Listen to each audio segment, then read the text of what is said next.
السلام عليكم ورحمة الله وبركاته. إن الحمد لله نحمده ونستعينه ونستغفره ونعوذ بالله من شرور أنفسنا ومن سيئات أعمالنا. من يهده الله فلا مضل له ومن يضلل فلا هادي له. ونشهد أن لا إله إلا الله وحده لا شريك له. ونشهد أن سيدنا وحبيبنا ومولانا محمدا عبده ورسوله الذي أرسله بالحق بشيرا ونذيرا وداعيا إلى الله بإذنه وسراجا منيرا. وقد قال الله تعالى في كلامه المتين وقرآنه الحكيم: أعوذ بالله من الشيطان الرجيم. بسم الله الرحمن الرحيم. والعصر إن الإنسان لفي خسر إلا الذين آمنوا وعملوا الصالحات وتواصوا بالحق وتواصوا بالصبر. صدق الله العظيم. إن الله وملائكته يصلون على النبي يا أيها الذين آمنوا صلوا عليه وسلموا تسليما. صل على سيدنا مولانا محمد وعلى آل سيدنا مولانا محمد. اللهم صل على سيدنا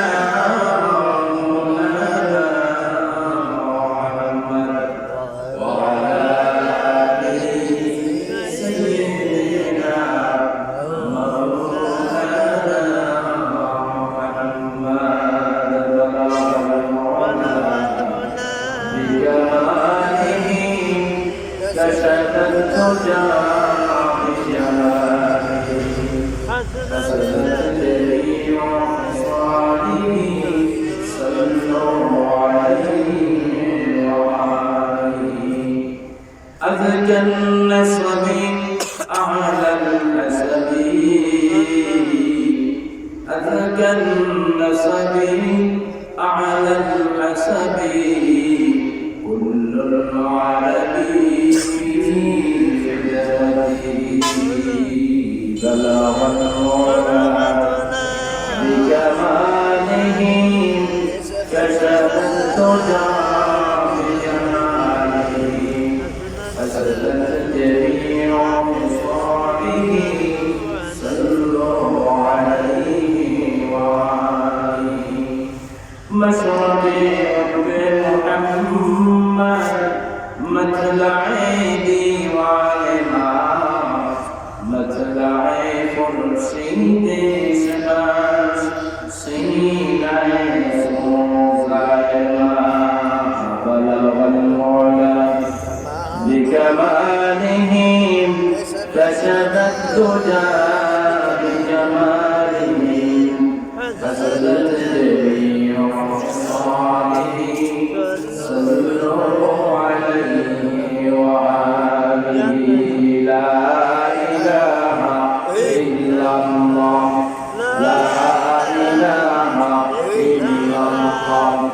لا إله إلا الله لا إله إلا الله سبحان الله والحمد لله لا إله إلا الله سبحان الله والحمد لله لا إله إلا الله لا إله إلا الله لا إله إلا الله নেই কেমন এক আল্লাহ ছাড়া লা ইলাহা ইল্লাল্লাহ লা ইলাহা ইল্লাল্লাহ লা ইলাহা ইল্লাল্লাহ লা ইলাহা ইল্লাল্লাহ লা ইলাহা ইল্লাল্লাহ পাখির গানে গানে হাওয়ার তানে তানে পাখির গানে গানে হাওয়ার তানে তানে ওই নামেরই গান শোনে মন ওই নামেরই গান শোনে মন দেরিল সারা লা ইলাহা ইল্লাল্লাহ লা ইলাহা ইল্লাল্লাহ লা ইলাহা ইল্লাল্লাহ লা ইলাহা ইল্লাল্লাহ لا إله إلا الله محمد رسول الله صلى الله عليه وسلم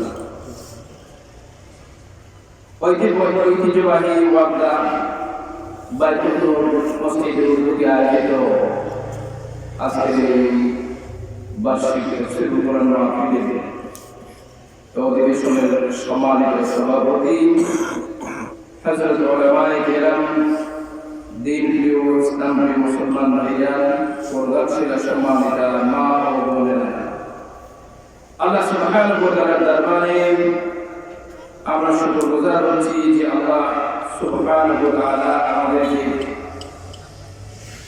সৃষ্টির মধ্যে সবথেকে শ্রেষ্ঠ জীব বানিয়েছে সকল নবীকুলের নবী সৈয়দুল মুরসালিন রাহমাতুল আলামিন তাজদারে মদিনা বিশ্বনবী মুহাম্মদুর রাসূলুল্লাহ সাল্লাল্লাহু আলাইহি ওয়াসাল্লামের উম্মতের অন্তর্ভুক্ত করেছেন সেজন্য আল্লাহ সুবহানাহু ওয়া তাআলার দরবারে হৃদয়ের সমস্ত ভালোবাসা এবং মহব্বত উজাড় করে শুকরগুজার হচ্ছি সকলে বলছি আলহামদুলিল্লাহ আলহামদুলিল্লাহ সম্মানিত সুধী মণ্ডলী আমি আপনাদের সামনে পবিত্র কোরআন কারীমের ছোট্ট একটি সূরা তেলাওয়াত করছি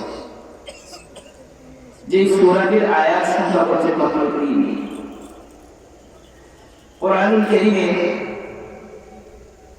114টি সূরার মধ্য থেকে মাত্র 3টি সূরা আছে যেটা 3 আয়াত বিশিষ্ট একটি হচ্ছে সূরাতুল আসর একটি হচ্ছে সূরাতুন নাসর আর আরেকটি হচ্ছে সূরা আল-মুজাদালা এই তিনটি সূরা হচ্ছে কোরআনুল কারীমের সবচেয়ে কম আয়াত বিশিষ্ট শুধু আয়াত বিশিষ্ট 3 আয়াত বিশিষ্ট সূরা তার মধ্য থেকে আমি আপনাদের সামনে সূরাতুল আসর তেলাওয়াত করেছি এর আলোকে আপনাদের সামনে কিছু কথাকে উপস্থাপন করার চেষ্টা করব ইনশাআল্লাহ বিমাশিয়াতিল্লাহ তাবিসমিল্লাহ ওয়া মা তাওফীকি ইল্লা বিল্লাহ আলাইহি তাওয়াক্কালতু ওয়া ইলাইহি উনীব সুবহানাকা লা ইলমা লানা ইল্লা মা 'আল্লামতানা ইন্নাকা আনতাল আলীম সম্মানিত উপস্থিতি আমরা এমন একটি মুহূর্তে অবস্থান করছি, এমন একটি সময় অবস্থান করছি যে সময়টা অত্যন্ত গুরুত্বপূর্ণ, যে মুহূর্তটা অত্যন্ত গুরুত্বপূর্ণ এবং যে মাসটা অত্যন্ত তাৎপর্যপূর্ণ মাস। আর মাত্র হাতে গোনা কয়েকটা দিন অতিবাহিত যদি হয়, এই হাতে গোনা কয়েকটি দিন অতিবাহিত হলেই আমাদের সামনে আসছে বরকতময় একটি মাস,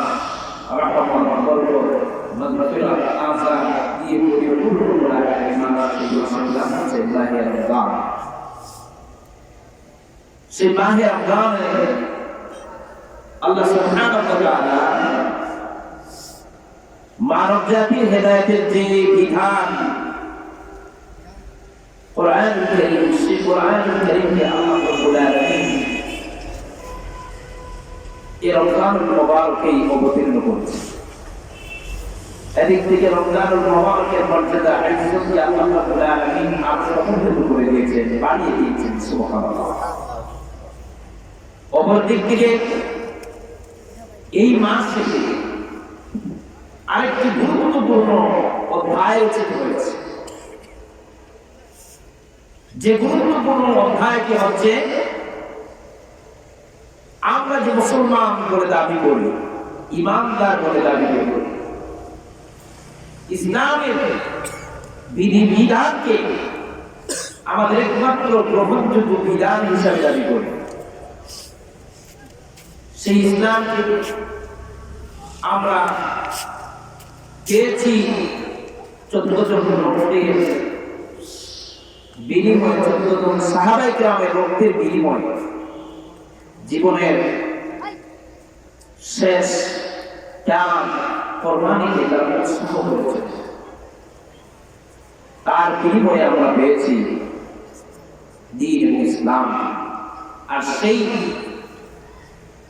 সংগঠিত হওয়া সেই যুদ্ধটি হয়েছে রমজানুল মুবারকের 17ই রমজান। এদিন মুসলমানরা কাফিরদের মধ্যে পূর্ণাঙ্গ একটি রূপ ধারণকারী একটি ভয়াবহ যুদ্ধ শুরু হলো, যেখানে মুসলমানদের সংখ্যা একেবারে হাতে গোনা সীমিত ছিল। বর্তমান সময়ে পরাশক্তিদের মতো, বর্তমান তথ্য প্রযুক্তির মতো সেল ছিল না, মোটর ছিল না, যুদ্ধ ফাইটার ছিল না, বিমান ছিল না, কামান ছিল না, কোন ধরনের মিসাইল ছিল না, শুধুমাত্র হাতে ছিল তরবারি। এই তরবারি দিয়ে যুদ্ধ করতে হয়েছে, তাও আমাদের হাতে গোনা কিছু সংখ্যক মুসলমানদের হাতে, সকলের হাতে পুরোপুরি অস্ত্র শস্ত্রে সজ্জিত ছিলেন না। আল্লাহ সুবহানাহু ওয়া তাআলা এই মাসে মুসলমানদের এবং ইসলামের বিজয়কে ত্বরান্বিত করেছেন, পূর্ণাঙ্গ রূপ দিয়েছেন। সুবহানাল্লাহ। সম্মানিত সুধী মণ্ডলী, সম্মানিত উপস্থিতি, আমরা ইন্তজার করছি সে মাসে আল্লাহ রাব্বুল আলামিন দোয়া করে আমাদের কাছে রাব্বুল আলামিনের আয়াতকে রমজানুল মুবারক পর্যন্ত পৌঁছিয়ে দিন। সবাই বলেন আমিন।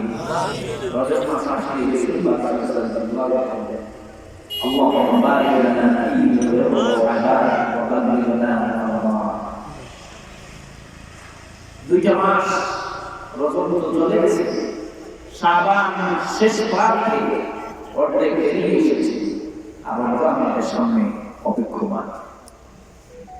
এই মাসের বাকি যে দিনগুলি আছে, সেই দিনের সমস্ত বরকত আর ফায়েজ দিয়ে আল্লাহ রাব্বুল আলামিন আমাদের যেমন জিয়ান করুন, বরকত দায়ী করুন। সবাই বলি আমিন। আমিন। সম্মানিত সুধী মণ্ডলী, আমি যে সূরাটি এবং আয়াত 3টি তেলাওয়াত করেছি, এই সূরাগুলি সিদ্দিকুল রাসূলুল্লাহ সাল্লাল্লাহু আলাইহি ওয়াসাল্লামের কাছে অবতীর্ণ হয়েছে। কোরআনুল কারীমে সমস্ত সূরাকে দুভাগ করা হয়েছে, যেগুলি রাসূলুল্লাহ সাল্লাল্লাহু আলাইহি ওয়াসাল্লাম হিজরত করার আগে, মক্কা থেকে মদিনায় যাওয়ার আগে যা নাযিল হয়েছিল সেগুলিকে বলা হয় মক্কি সূরা বা মক্কি আয়াত। আবার যেগুলো রাসূল পাক সাল্লাল্লাহু আলাইহি ওয়াসাল্লাম মক্কা থেকে মদিনায় হিজরত করেছেন, হিজরতের পরে যেগুলি অবতীর্ণ হয়েছে যে সমস্ত সূরাগুলি, সেগুলিকে বলা হয় মাদানী সূরা। আবার কোরআনুল কারীম একটা সূরার ভিতরে কিছু সংখ্যক মক্কি সূরা, মক্কি আয়াতও আছে, আবার কিছু সংখ্যক মাদানী আয়াত আছে। অর্থাৎ রাসূলুল্লাহ সাল্লাল্লাহু আলাইহি ওয়াসাল্লাম মক্কার জিন্দেগিতে এই সূরার কিছু আয়াতগুলি নাযিল হয়েছে। আবার মদিনার জিন্দেগিতে যাওয়ার পরে বাকি আয়াতগুলি অবতীর্ণ হয়েছে। তো সর্বোপরি এমনি এগুলি আয়াতগুলি নাযিল হয় নাই, বিশেষ একটি প্রেক্ষাপটকে, অবস্থার আলোকে আল্লাহ সুবহানাহু ওয়া তাআলা আয়াতগুলি নাযিল করতেন তার প্যারা হাবিব বিশ্ব নবী মুহাম্মদুর রাসূলুল্লাহ সাল্লাল্লাহু আলাইহি ওয়াসাল্লামের উপরে। রাসূলুল্লাহ সাল্লাল্লাহু আলাইহি ওয়াসাল্লাম যখনই কোনো সমস্যার সম্মুখীন হতেন, আল্লাহ সুবহানাহু ওয়া তাআলার ওহীর ইন্তজার করতেন। আল্লাহ রাব্বুল আলামিন ওহীর জ্ঞান দিয়া রাসূল পাক সাল্লাল্লাহু আলাইহি ওয়াসাল্লামকে সর্বজ্ঞানে জ্ঞানান্বিত করতেন এবং জটিল এবং কঠিন সমস্যাগুলির সমাধান দিয়ে দিতেন। সুবহানাল্লাহ। কোরআন হচ্ছে অত্যন্ত একটি বিপজ্জনক ধারা। আমরা এই কোরআনকে শুধু তেলাওয়াতই করি না, কোরআনুল কারীম তেলাওয়াত করলে সওয়াব আছে না নাই? নিঃসন্দেহে, কোনো সন্দেহ নাই। তবে পাক পবিত্র, পূত পবিত্র অবস্থায় তেলাওয়াত করা জরুরি। অপবিত্র অবস্থায় কোরআনকে স্পর্শ করা যাবে। আমার সম্মানিত হাজিরিন, আল্লাহ রাব্বুল আলামিন যেমন মহান, তার পবিত্র কালামুল্লাহ শরীফ যেমন মহান। মহান মাবুদের বাণী সম্বলিত আয়াতগুলি, মহান মাবুদের বাণী সম্বলিত সূরাগুলি দিয়া পরিপূর্ণ ভরা মানব জাতির কল্যাণের জন্য, মানব জাতির হেদায়েতের জন্য, মানব জাতির নাজাতের জন্য, মানব গোষ্ঠীর পরকালের মুক্তির জন্য, নিয়ামতপূর্ণ আল্লাহর জান্নাতে যাওয়ার জন্য সকল বিধি বিধান সম্বলিত আল্লাহ রাব্বুল আলামিন এই কোরআন নাযিল করেছেন। বলে সুবহানাল্লাহ। এই কোরআনের কাছে যারা আসে, যদি হিরোয়াংশ হয়ে যায় তারা হিরোতে রূপান্তরিত হয়ে যায়। আবার এই কোরআনের সাথে যারা বেয়াদবি করে, যতই হিরো হোক না কেন, দুনিয়ার জীবনে যতই হিরো থাকুক, আল্লাহ রাব্বুল আলামিন তার এই মুহূর্তের মধ্যে জিরো বানিয়ে দিতে পারে। পারেন কি না? বিশ্ব নবী মুহাম্মদ রাসূলুল্লাহ সাল্লাল্লাহু আলাইহি ওয়াসাল্লামের কাছে আল্লাহ রাব্বুল আলামিন যখন ওহী নাযিল করলেন, আল্লাহর হাবিব সাল্লাল্লাহু আলাইহি ওয়াসাল্লাম সর্বপ্রথম মক্কি জিন্দেগিতে আল্লাহ রাসূল দাওয়াত দিতেন, তাওহীদের দাওয়াত, রিসালাতের দাওয়াত এবং আখিরাতের ভয়গুলি প্রদর্শন করাতেন। মক্কি জিন্দেগিতে সর্বপ্রথম জিহাদের আয়াত অবতীর্ণ হয় নাই, পর্দার কথা বলা হয় নাই, জটিল বিষয়ের মধ্যে হারামের কথা বলা হয় নাই।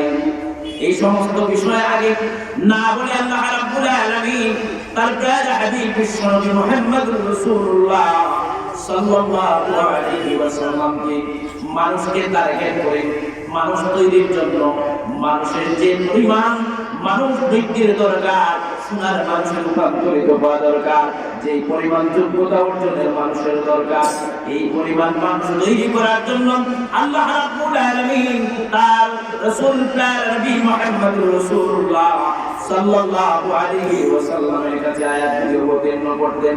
আল্লাহ রাব্বুল আলামিন দুনিয়ার মানুষগুলি যে ধ্বংসের ভিতরে আছে, খাসারের মধ্যে আছে, এই ধ্বংস থেকে কেমন করে বাঁচা যায়, এই বাঁচার উপায়টা কি আছে, উপকরণ কি আছে, সেই ধরনের উপায় আর উপকরণ সম্বলিত আয়াত দিয়া আল্লাহ সুবহানাহু ওয়া তাআলা তামাম বিশ্ববাসীর জন্য সূরাতুল আসরকে নাযিল করেছেন। সুবহানাল্লাহ।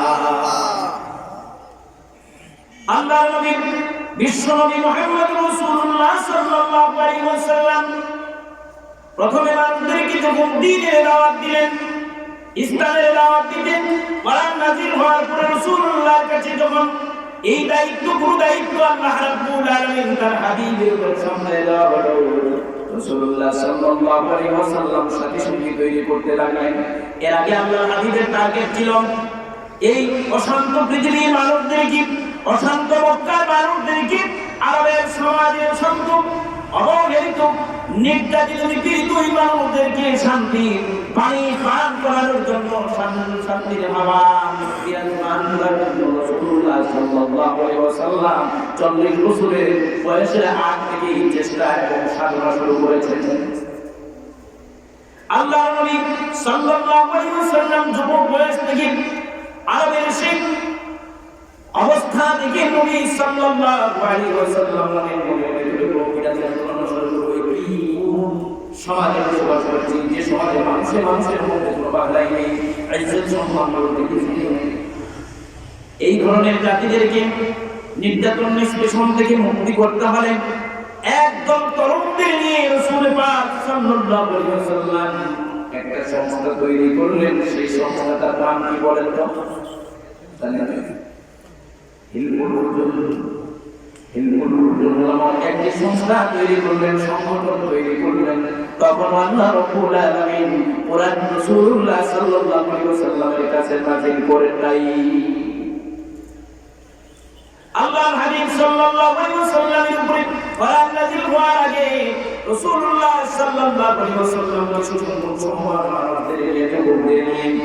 একটি সংগঠন স্থাপন করলেন। যে সংগঠনের নাম হলো হিলফুল ফুজুল।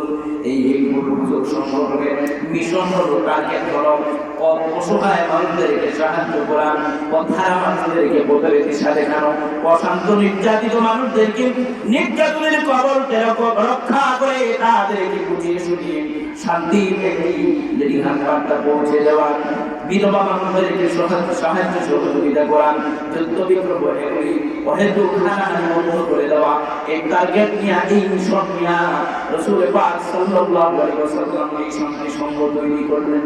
আল্লাহর হাবিব চেষ্টা করেছেন নিজের থেকে যতক্ষণ না পর্যন্ত আল্লাহ রাব্বুল আলামিনের পক্ষ থেকে ফয়সালা আসবে না ততক্ষণ পর্যন্ত রাসূলুল্লাহ চেষ্টা করেছেন বাল্য বয়সে। কিন্তু আল্লাহর হাবিব সাল্লাল্লাহু আলাইহি ওয়াসাল্লাম এই অশান্ত পৃথিবীর মানুষদেরকে শান্তির সমাধান দিতে পারলেন না। কোরআন নাযিল হওয়ার আগ পর্যন্ত রাসূলুল্লাহ চেষ্টা ছিল কিন্তু পারেন নাই। তার মানে হলো পারতে হলে যে শক্তিটা লাগবে সেই শক্তি হলো আল্লাহ প্রদত্ত শক্তি। আল্লাহর পক্ষ থেকে যতক্ষণ না পর্যন্ত আল্লাহ রাব্বুল আলামিনের সাহায্য আর সহযোগিতা ফয়সালার বিধান নাযিল না করেন শত চেষ্টা আপনি আমি আজকের দুনিয়ার জীবনে করলে তারপরেও কাজ হবে না। ঠিক না?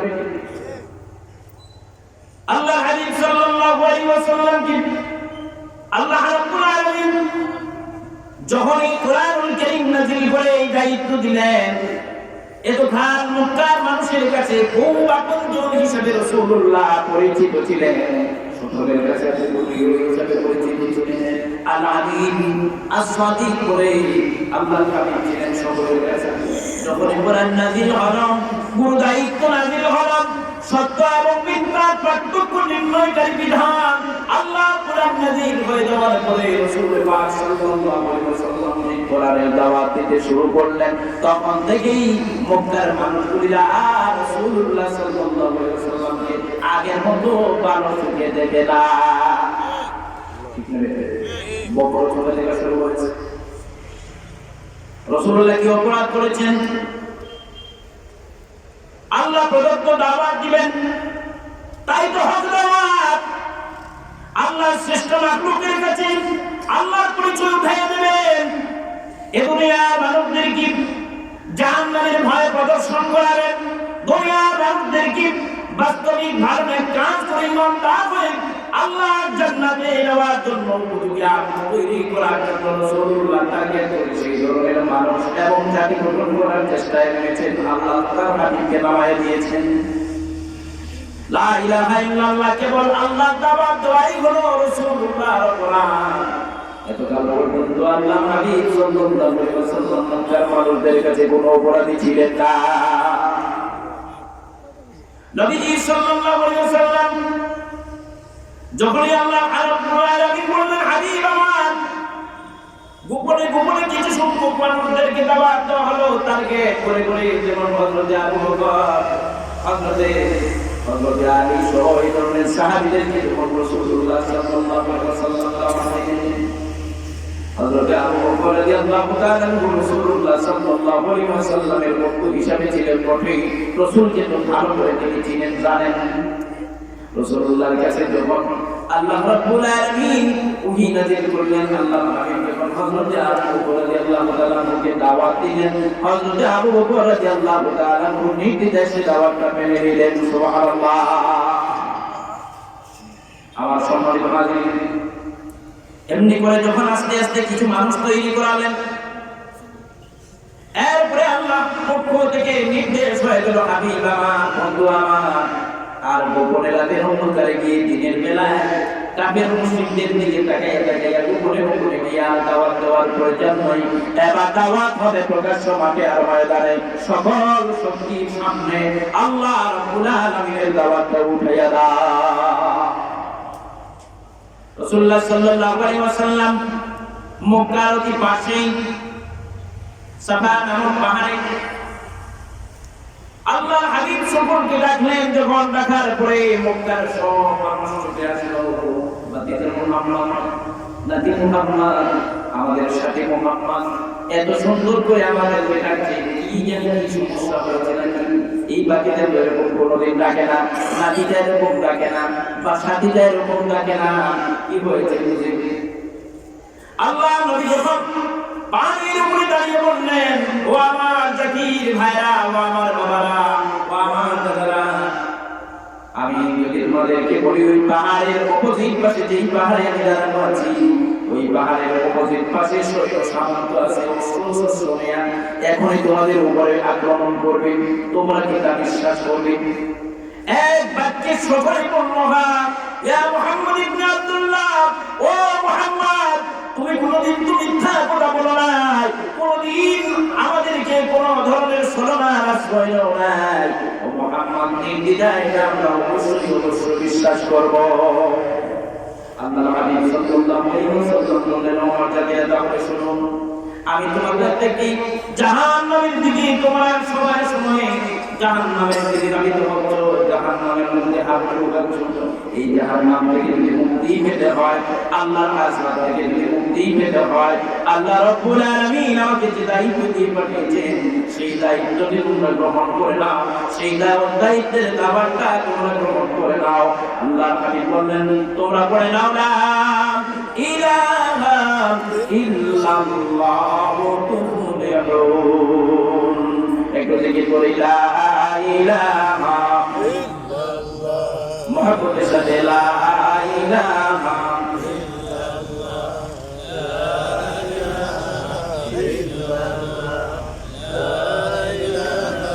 ইল্লাল্লাহ, লা ইলাহা ইল্লাল্লাহ, লা ইলাহা ইল্লাল্লাহ, লা ইলাহা ইল্লাল্লাহ, লা ইলাহা ইল্লাল্লাহ, মুহাম্মাদুর রাসূলুল্লাহ সাল্লাল্লাহু আলাইহি ওয়াসাল্লাম। আল্লাহ রাসূলের দাওয়াত দিলেন। এই দাওয়াত দেওয়ার পরে রাসূলের উপরে পাথর নিক্ষিপ্ত হলো, বর্ষণা শুরু হলো। ও মুহাম্মদ, তুমি কি আমাদেরকে এই দাওয়াতটা দেওয়ার জন্য এখানে একত্রিত করেছো? খাইয়ে কোনো কাজ নাই, আর কিছু পাওয়া নাই, যে আমরা দাওয়াত দিচ্ছি, এই কাজের জন্য আমাদেরকে ডাকছো। এই দিন থেকে মক্কার মানুষরা বুঝতে পারলো মুহাম্মদ সাল্লাল্লাহু আলাইহি ওয়াসাল্লামের টার্গেটটা কি, মিশনটা কি, মিশনটা রাসূলুল্লাহ সাল্লাল্লাহু আলাইহি ওয়াসাল্লাম আমাদেরকে একত্রিত করলেন। আল্লাহ রাসূলের কেবল দাওয়াত হলো, আল্লাহ দাওয়াত মানুষদেরকে তাওহীদের দাওয়াত দিলেন। এই দাওয়াতের কারণে রাসূলুল্লাহ অপরাধী হলেন, নিজের আপন ঘর থেকে অপরাধী হলেন, চাচার কাছ থেকে অপরাধী হলেন, সমাজের কাছ থেকে অপরাধী হলেন, অপবাদী হলেন, বিভিন্ন ধরনের ঘাত প্রতিঘাত সইতে হয়েছে। নিজের জন্মভূমি জন্মস্থান ছেড়ে অন্যত্র আশ্রয় নিতে হয়েছে। তার কারণ হলো আল্লাহর দাওয়াত দেওয়া। কার দাওয়াত? আল্লাহর দাওয়াত দেওয়া, লা ইলাহা ইল্লাল্লাহ। এই দাওয়াত যদি রাসূলুল্লাহ দিতেন না, তাহলে সারা দিন তাদের সাথে, সারা জীবন তাদের সাথে আপন হিসাবে থাকতেন। কথা ঠিক না বেঠিক? যখনই আল্লাহর দাওয়াত শুরু হয়ে গেল, যখন তাওহীদের দাওয়াত শুরু হয়ে গেল, লা ইলাহা, নাই কোনো ইলাহ ইল্লাল্লাহ, কেবলমাত্র আল্লাহ ছাড়া, এই দাওয়াত দেওয়ার পরেই মক্কার নেতাদের উপরে মাথার উপর মাথা শুরু হয়ে গেল যে লা ইলাহা ইল্লাল্লাহ, কোনো ইলাহ নাই, কোনো আইনদাতা নাই, কোনো বিধানদাতা নাই, কোনো উপাস্য নাই, কেউ নাই। আমরা যে দেব দেবী এগুলির মূর্তিগুলির উপাসনা করি, এগুলি আর মানা যাবে না। মুহাম্মদের দাওয়াত হলো তাই। সুতরাং এই দাওয়াত যদি গ্রহণ করি, তাহলে আমরা যে আজ সমাজ চালাই, আমরা যে আজ নেতৃত্ব দেই, আমরা যে আজ ক্ষমতা কাটাই, আমরা যে আজ নেতাগিরি করি, আমরা যে আজ ছোটামোটারি করি, এগুলি কিচ্ছু থাকবে না। সব আস্তে করে মুহাম্মদ সাল্লাল্লাহু আলাইহি ওয়াসাল্লামের দাওয়াতের কারণে অটোমেটিক ভাবে মুহাম্মদের কাছে চলে যাবে। সুবহানাল্লাহ। তারা এটা ভালো বুঝতে পেরেছে। বুঝার পরেও রাসূলুল্লাহ সাল্লাল্লাহু আলাইহি ওয়াসাল্লামের বিরুদ্ধাচরণ করেছে। ও হেতু খারাপ আল্লাহর হাবিবকে দমিয়ে দেওয়ার জন্য, থামিয়ে দেওয়ার জন্য বিভিন্ন ধরনের প্রস্তাব করেছে। কোন প্রস্তাবে সমঝোতা প্রস্তাবে রাসূলুল্লাহ দলিলার পাত্র ছিলেন না। কারণ আল্লাহর পক্ষ থেকে যে আয়াত নাযিল হলো, যে বিধান দেওয়া হলো, সেই বিধান দিয়ে আল্লাহর হাবিব সাল্লাল্লাহু আলাইহি ওয়াসাল্লাম জাতি গঠন করবেন, মানুষ গঠন করবেন, সোনালী সমাজ তৈরি হবে। আর এই মানুষদেরকে আল্লাহর জান্নাতের মেহমান বানানোর মূল টার্গেট রাসূলুল্লাহ সাল্লাল্লাহু আলাইহি ওয়াসাল্লামের কাছে দেওয়া হয়েছে। আল্লাহ নবী সাল্লাল্লাহু আলাইহি ওয়াসাল্লাম এই দাওয়াত দিলেন। এটা হলো আল্লাহর দাওয়াত, আল্লাহ ওয়ালা দাওয়াত, ইল্লাল্লাহ দাওয়াত এবং তাওহীদের দাওয়াত। এই দাওয়াত থেকে বিচ্যুত হয়ে গেলে পরে, সরে গেলে পরে তার বিভিন্ন ধরনের প্রলোভন দেখানো, সেই ধরনের প্রলোভনকে আল্লাহ হাবিব সাল্লাল্লাহু আলাইহি ওয়াসাল্লাম গ্রহণ করলেন না, বিনাই করলেন, সেই প্রস্তাবগুলি বিনাই করলেন। আল্লাহ হাবিব শেষ সিদ্ধান্ত তাদের জানিয়ে দিলেন, ও মক্কার নেতারা, তোমরা তো এগুলি পারবা, সম্পদ দিতে পারবা, সোনা দানা দিতে পারবা, নারী দিতে পারবা, টাকা দিতে পারবা, পয়সা দিতে পারবা, আমাকে নেতা বানাইয়াও দিতে পারবা। আকাশের চাঁদ আর সূর্য আমার হাতে, যেটা তোমাদের পক্ষে দেওয়া সম্ভব নয়, ওই জিনিস যদি তোমরা আমার হাতে দাও, এরপরেও আমি আল্লাহ রাব্বুল আলামিনের যে দাওয়াতের মিশনের উপরে আছি, ওই দাওয়াত থেকে একটা মুহূর্তের জন্য পিছপা হব না।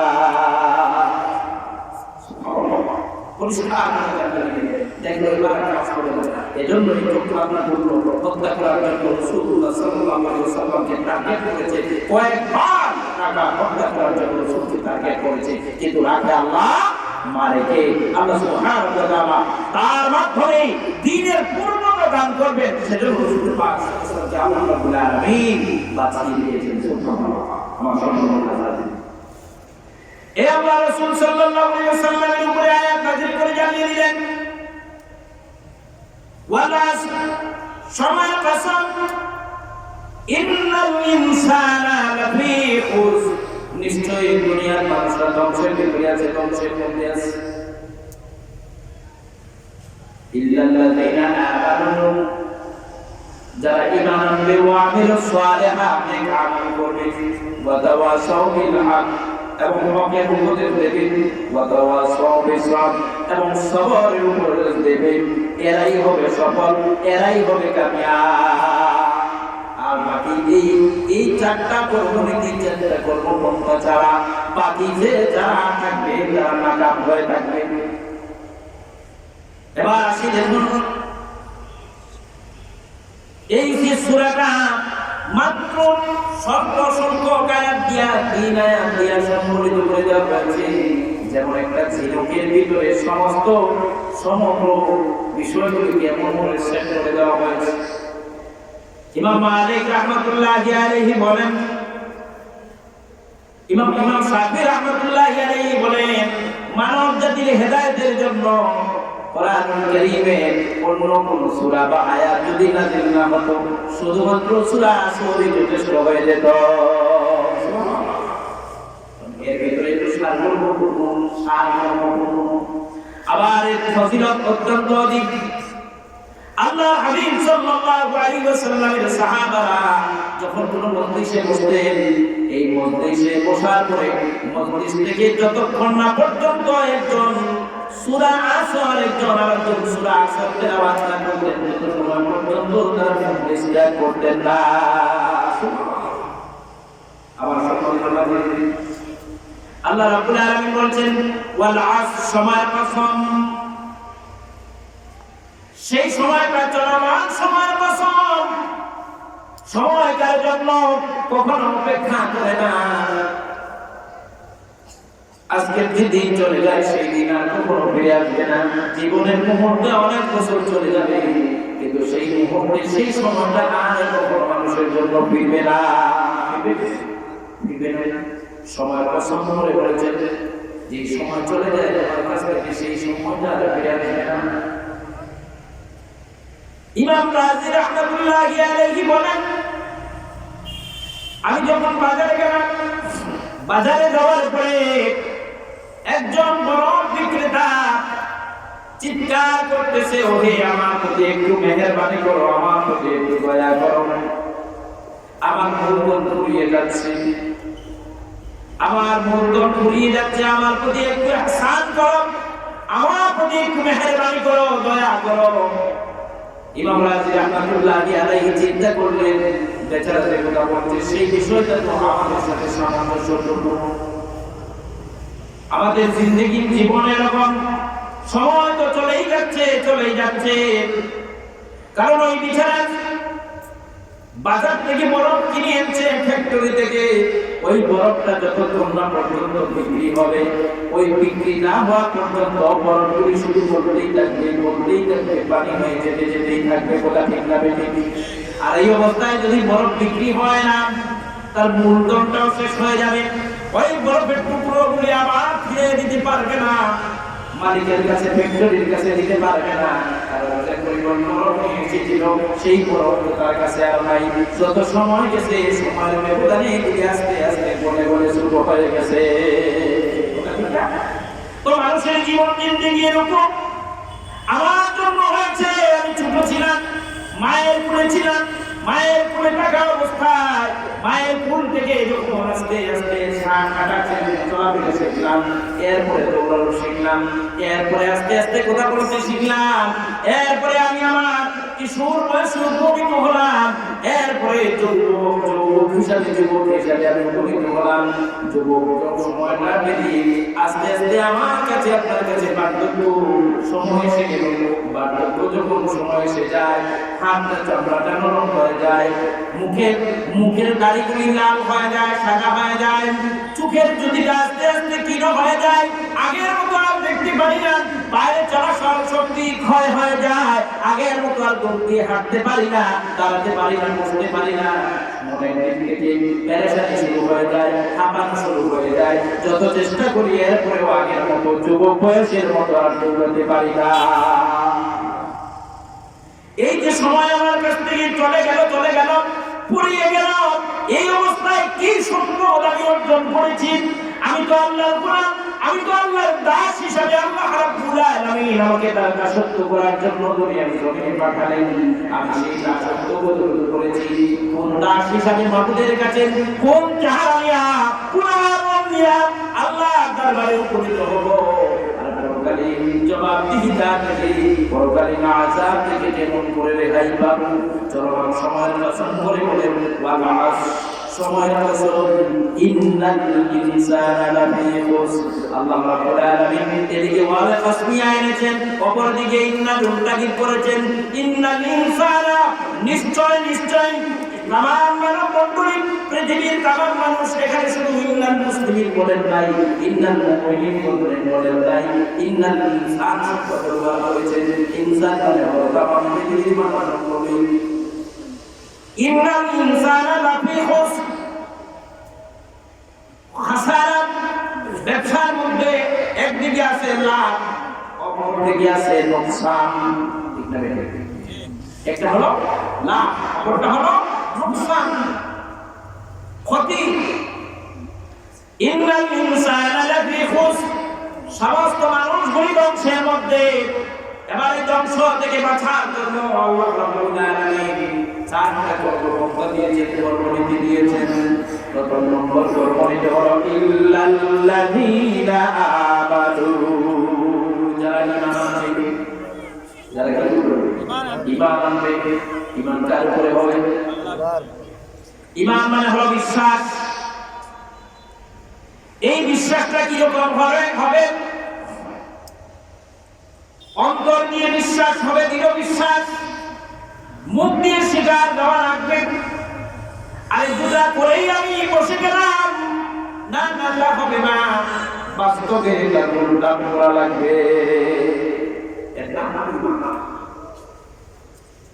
মুখ দিয়ে সেই কালেমা পড়লাম লা ইলাহা ইল্লাল্লাহ, অন্তর দিয়ে তা বিশ্বাস করলাম আর লা ইলাহা ইল্লাল্লাহর দাবি যতটুকু আছে সেই দাবিতে আমার জীবন জিন্দেগি পরিচালনা করতে হবে। তাই যদি হয় এটা হলো ঈমান। আর শুধু লা ইলাহা ইল্লাল্লাহ পড়লাম ফাদাখালাল জান্নাহ, রাসূলুল্লাহ হাদিসে শুনেছি যে ব্যক্তি জীবনে একবার বলবে লা ইলাহা ইল্লাল্লাহ সে জান্নাতে প্রবেশ করবে। ফাদাখালাল জান্নাহ, আল্লাহ রাসূল তো সত্যি হাদিস বলেছেন ঠিকই, কিন্তু এর মাঝখানে একটা আছে কথা হলো লা ইলাহা ইল্লাল্লাহ পরে আপনি ঈমান গ্রহণ করেছেন। ঈমানের পরে বাকি যে কাজগুলি আছে সেই কাজগুলি কর্মসূচিগুলি কর্মপন্থাগুলি যদি আপনি জীবনে লাইলান করি, আমার আপনার জিন্দেগি অনুসরণ না করি, তাহলে আল্লাহ রাব্বুল আলামিন, আল্লাহ রাব্বুল আলামিনের আহকাম, আল্লাহর নীতি, আল্লাহর নৈতিকতা, আল্লাহর আদেশ, আল্লাহর নিষেধ এগুলি যতগুলি আমি মানা ছিল ওগুলি মানলাম না। আল্লাহর হুকুমকে একদিকে আল্লাহর উপরে ঈমান এনেছি, রাসূলের উপরে ঈমান এনেছি, তারা দাবি করেছি, অথচ আল্লাহ বলেছেন এটা হারাম, ওটা হারাম হিসাবে আমি গ্রহণ করব, ওটা হারাম, হারামকে হারাম হিসাবে বর্জন করা লাগবে। এবারে চিন্তা করলাম না, হারামও ভালো করে বাসলাম, হারামও ভালো বাসলাম, সব দিক দিয়ে আমি আমার ভালো আনন্দ জিন্দেগি উপভোগ করলাম। এর কারণে আল্লাহ রাব্বুল আলামিন বলেন, গোলাম বান্দারে আমি তোমার দুনিয়ার জিন্দেগি দিয়ে দিয়েছি, এই জীবন জিন্দেগি কেমনে পরিচালিত করবে, কোন পথে চালাবে, সেজন্য আমি কোরআন কারীমের মধ্যে হেদায়েত বাণী দিয়েছি। ওই হেদায়েত বাণীকে তুমি তোমার জীবনে কাজে লাগাবে। আর এটাকে দেখাবার জন্য, প্র্যাকটিক্যাল ভাবে দেখিয়ে দেওয়ার জন্য শ্রেষ্ঠ নবী, সকল নবীগুলোর নবী, সম্রাট নবী মুহাম্মদুর রাসূলুল্লাহ সাল্লাল্লাহু আলাইহি ওয়াসাল্লামকে আমি আমাদের মধ্যে প্রেরণ করেছি। সেই রাসূল বলেন তোমাদের জন্য আদর্শ, তার আদর্শ অনুসরণ করবে, তার আদর্শ অনুসরণ করবে, তার আদর্শের বাইরে কোন নীতি, কোন ইজ্জত, কোন নজর, কোন আদর্শ, কোন আদর্শকে বাস্তবায়ন করা যাবে না। এটা হলো আল্লাহ প্রদত্ত নবী, এই নবীর ইত্তেবা করা। এজন্য আল্লাহ রাব্বুল আলামিন বলেন আতিউল্লাহ ওয়া আতিউর রাসূল, এটা আল্লাহ অনুসরণ করতে আর রাসূলের, আল্লাহ হাবিবের অনুসরণ বাদ দিয়া আপনার জীবন জিন্দেগি ব্যক্তিগত আদর্শ দিয়া যদি পরিচালিত করেন, আল্লাহর দরবারে ময়দানে মাশরে আদালত থেকে পার পাওয়া সম্ভব হবে না। আমার সম্মানিত হাজিরিন, এজন্য আল্লাহ রাব্বুল আলামিন বলেন ইল্লাল্লাযীনা আমানু, যারা ঈমান এনেছেন, আমি আল্লাহর উপরে বিশ্বাস স্থাপন করেছি, আমি আল্লাহর উপরে, আমরা ছোটবেলায় কালেমা পড়েছি, বিস্তারিত বিশ্বাস এবং সম্পূর্ণ বিশ্বাস, একটা হলো ঈমানে মুজমাল আর একটা হলো ঈমানে মুফাসসাল, আছে না নাই? পড়েছি তো ছোটবেলায়। ঈমানে মুফাসসালটা এর ভিতরে 7টা বিষয়কে উল্লেখ করা হয়েছে। আমানতু বিল্লাহ, ঈমান আল্লাহর উপরে, আমানতু বিল্লাহি ওয়া মালাইকাতিহি, আল্লাহর ফেরেশতাদের উপরে, ওয়া কুতুবিহি, কিতাব সমূহের উপরে, ওয়া রাসূলিহি, রাসূলের প্রতি, ওয়াল ইয়াউমিল আখির, আখিরাত দিবসের প্রতি, ওয়াল কদরি খাইরি ওয়া শাররিহি, তকদিরের প্রতি, যা ভালো মন্দ যা কিছু হয় মিনাল্লাহি, আল্লাহর পক্ষ থেকে, ওয়াল বাসি বাদাল মাউত, আরেকটা বিষয় হলো যেটা মৃত্যুর পরে আবার পুনরুজ্জীবিত হওয়া। এখানে 7টা বিষয়, এই 7টা বিষয়ের প্রতি বিশ্বাস স্থাপন করা, ঈমান বিল্লাহ এর নাম হলো ঈমান বিল্লাহ, আল্লাহর উপরে ঈমান আনলাম। আমানতু বিল্লাহ, আল্লাহকে জীবন দেখি নাই, যে আল্লাহ আমাকে সৃষ্টি করেছেন, সুন্দর ভয় দিয়েছেন, আল্লাহর কাছে কোনো অ্যাপ্লিকেশন দেই নাই, আল্লাহর কাছে লিখি নাই। আর নামাজ কাল নতুবা আমরা নামাজে অনামাজে যে কোনো সময় আল্লাহর কাছে বিভিন্ন সময় বিভিন্ন কারণে পেশ করি, আল্লাহ আমি বড় মুসিবতে পড়েছি, আমাকে রেহাই দান করো। আল্লাহ আমার ছেলেটাই লেগে আছে, লিগেলের ব্যবস্থা করে দাও। আল্লাহ আমার নামাজ রোজাগুলোকে কবুল করো। এই আরজিটা পেশ করি এবার আল্লাহর কাছে। আপনারা আমার দুনিয়ার জিন্দেগিতে আসার আগে আল্লাহর দরবারে এই ধরনের আরজি আপনি আমি দেই নাই। রব্বুল আলামিন আমাকে দয়া করেন সুন্দর একটা আকার দিয়া, আমাকে আকৃতি দিয়া লম্বা করে, আমার চেহারা নাদোষ নাদোষ করে দুনিয়ার জমিনে পাঠাও। এরকম কোনদিন কেউ কোনো আরজি পেশ করি নাই, কেউ করি নাই। আল্লাহর ইচ্ছাতে কোন মানুষ আছে সুন্দর, আবার কারো চেহারা কালো, আবার চেহারা কারো মায়াবী, আবার কোন মানুষ বেশি লম্বা, কোন মানুষ আবার মিডিয়াম, কোন মানুষ আবার পেটে মানুষ, কাঠো মানুষ। এই সমস্ত দিয়া আল্লাহ রাব্বুল আলামিন যারে যেভাবে চাইছেন মহান কারিগর আল্লাহ রাব্বুল আলামিন দুনিয়ার জমিনে পাঠাইছেন। সুবহানাল্লাহ। কোন আরজি আপনাদের আবার ছিল না, ছিল কি? তার ছিল না। আমার সম্মানিত হাজির, আল্লাহ রাব্বুল আলামিন দুনিয়ার মানুষদেরকে ক্ষতি থেকে বাঁচার প্রথম নম্বর কাজ হলো তারা ঈমান আনবে আল্লাহর উপরে। আমানতু বিল্লাহ, আল্লাহর উপরে ঈমান আনবে। আল্লাহর উপরে ঈমান আনতে হলে শুধু আল্লাহর উপরে ঈমান আনলাম, রাসূল মানলাম না, কিতাব মানলাম না, ফেরেশতা মানলাম না, ঈমান পূর্ণাঙ্গ হলো না, পরিপূর্ণ হলো না। পরিপূর্ণভাবে ইসলামের মধ্যে প্রবেশ করতে হলে আল্লাহ রাব্বুল আলামিন কোরআনুল কারীমে মহাত্ম বলেন, ইয়া আইয়ুহাল্লাযীনা আমানু দুখুলু ফিস-সিলমি কাফা ওয়া লা তাত্তাবি'উ খুতুওয়াতিশ শাইতান ইন্নাহু লাকুম আদুউম মুবিন।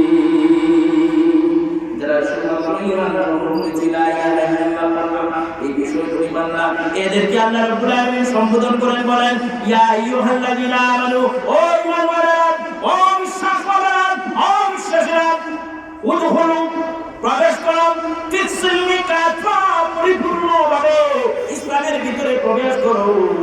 উদখুলু ফিস-সিলমি কাফা ওয়া লা তাত্তাবি'উ খুতুওয়াতিশ শাইতান। আর তোমরা ইত্তেবা করো না, অনুসরণ করো না শয়তানের পদাঙ্ককে, শয়তানের পথকে তোমরা অনুসরণ করো না। ওয়া লা তাত্তাবি'উ খুতুওয়াতিশ শাইতান ইন্নাহু লাকুম আদুউম মুবিন। কারণ শয়তান হচ্ছে তোমাদের প্রকাশ্য শত্রু, দুশমন। এই দুশমনের পক্ষ কি, দুশমনের পথ থেকে, দুশমনের ইত্তেবা থেকে দূরে সরে থাকো আর পরিপূর্ণভাবে তোমরা ইসলামের ভিতরে প্রবেশ করো। সম্মানিত হাজির, আল্লাহ রাব্বুল আলামিনের উপরে বিশ্বাস স্থাপন করলাম, আল্লাহর উপরে। তারপরে আল্লাহ রাব্বুল আলামিন যে ফেরেশতাগণ পাঠিয়েছেন এই দুনিয়ার জমিনে আপনার আমার সাথে, আপনার আমার কল্যাণের জন্য ফেরেশতা নিয়োজিত আছেন। আমরা সকলে দুনিয়ার সাথে দুইজন হামেশা সব সময় আছেন, আছেন না? দুইজন, এই দুইজনকে আল্লাহ রাব্বুল আলামিন কোরআনের মধ্যে সম্মানিত করে, সম্মানিত করে বলা হয়েছে। কিরামান কাতিবিন ইয়ালামুনা মা তাফআলুন। সম্মানিত দুইজন ফেরেশতা, দুইজন কাতিবকে তোমাদের সঙ্গে আমি আল্লাহ নির্ধারণ করে দিয়েছি। এই দুইজনকে বিশ্বাস করলাম, বাকি ফেরেশতা বিশ্বাস করলেন না, হতে পারে না। আপনার আমার চোখ যে পলক মারে, চোখ যে তাকায়, চোখের যে দৃষ্টি, ওই দৃষ্টিটা দূরে নিবন্ধন করে দেওয়ার জন্য আল্লাহ রাব্বুল আলামিন নিয়োজিত ফেরেশতা রেখে দিয়েছে। ওই ফেরেশতা আপনারা আমার হাত পা চলেন, ওই চলাফেরার দায়িত্বে নিয়োজিত ফেরেশতা আল্লাহ রাব্বুল আলামিন রেখে দিয়েছেন। আর আপনারা আমার যে রিজিক আছে, ওই রিজিকগুলি আপনারা আমার সামনে প্রস্তুত করে দেওয়ার কোনো ব্যবস্থা আল্লাহ রাব্বুল আলামিন নিয়োজিত ফেরেশতা রেখে দিয়েছেন। সর্বোপরি আমি যে শ্বাস ছাড়ি, অক্সিজেন ব্যবহার করি, ওই অক্সিজেনের দায়িত্ব দিয়ে আল্লাহ রাব্বুল আলামিন ফেরেশতা রেখেছেন। এই ফেরেশতা মানুষ, একজন মানুষ যখন মৃত্যুর সময় হয়ে যায়, নিকটবর্তী হয়ে যায়, এই মাত্র মালাকুল মউত আসছে, আর আস্তে আস্তে দুনিয়া থেকে আল্লাহর বান্দা বিদায় হয়ে যাবে। ওই সময় অঙ্গ প্রত্যঙ্গ থেকে, দেহের সব অবস্থা থেকে যারা যে নিয়োজিত দায়িত্বে ছিলেন, ওই ফেরেশতারা আল্লাহর বান্দার কাছ থেকে সালাম দিয়ে দিয়ে বিদায় হয়ে যায়। আল্লাহর বান্দার পায়ের দায়িত্বে, চলাফেরার দায়িত্বে নিয়োজিত ফেরেশতা বলেন, ও আল্লাহর বান্দা, দীর্ঘদিন তোমার সঙ্গে আল্লাহ রাব্বুল আলামিন আমাকে নিয়োজিত করেছিলেন, দিয়েছিলেন। ও আল্লাহর গোলাম, আমি সারা দুনিয়ার তামাম বিশ্ব ঘুরলাম, এই তামাম বিশ্ব ঘুরে ফিরে দেখলাম তোমার জন্য আল্লাহর পক্ষ থেকে বরাদ্দ করা 1 ইঞ্চি পরিমাণ জায়গা আর অবশিষ্ট নাই, যেখানে তুমি এখনো পদচারণা করো নাই, তুমি এখনো যাও নাই, এই পর্যন্তই শেষ। যা আল্লাহর পক্ষ থেকে বরাদ্দ ছিল, ওইগুলি তোমাকে বিচরণ করানো হয়েছে। আমি সুতরাং, যেহেতু আমার দায়িত্ব শেষ হয়ে গেল, আমি তোমার কাছ থেকে বিদায় নিয়ে নিলাম। আসসালামু আলাইকুম, বিদায় হয়ে গেলেন। আল্লাহর বান্দার রিজিকের দায়িত্ব নিয়োজিত ফেরেশতা, ওই রিজিকের দায়িত্বে নিয়োজিত ফেরেশতা যখন আপনার আমার মৃত্যুর সময় নিকটবর্তী হয়ে গেল, আর দুনিয়ার কোনো ইন্তজাম চলবে না, গলার ভিতরে দিয়ে ঢুকে না, কোনো খাবার ঢুকে না, শুধু চেষ্টা করা হয়, এরপরেও ঢুকে না। কারণ হলো আল্লাহ ফেরেশতা বিদায় নিয়ে চলে যান। আল্লাহর বান্দা, আল্লাহ রাব্বুল আলামিন আমাকে নিয়োজিত রেখে দিয়েছেন, তোমার সঙ্গে রিজিকের ব্যবস্থায় নিয়োজিত করেছিলেন। আজ তোমার সঙ্গে তামাম বিশ্ব ঘুরলাম তোমার জন্য। আল্লাহ তামাম বিশ্ব ঘুরতে ঘুরতে তোমার জন্য আল্লাহর পক্ষ থেকে আর কোনো রিজিক বরাদ্দ নাই। বিদায়, আমি তোমার কাছ থেকে বিদায় হয়ে গেলাম। আসসালামু আলাইকুম, আল্লাহ ফেরেশতা বিদায় হয়ে গেলাম। এরপরে যখন আপনার আমার চোখ দিয়ে যিনি দৃষ্টি দেখান, দৃষ্টি দিয়ে চোখের পলক নড়ে, পাখা নড়ে, ওই চোখের পাতা নড়ানোর জন্য আল্লাহ রাব্বুল আলামিন নিয়োজিত ফেরেশতা রেখেছেন।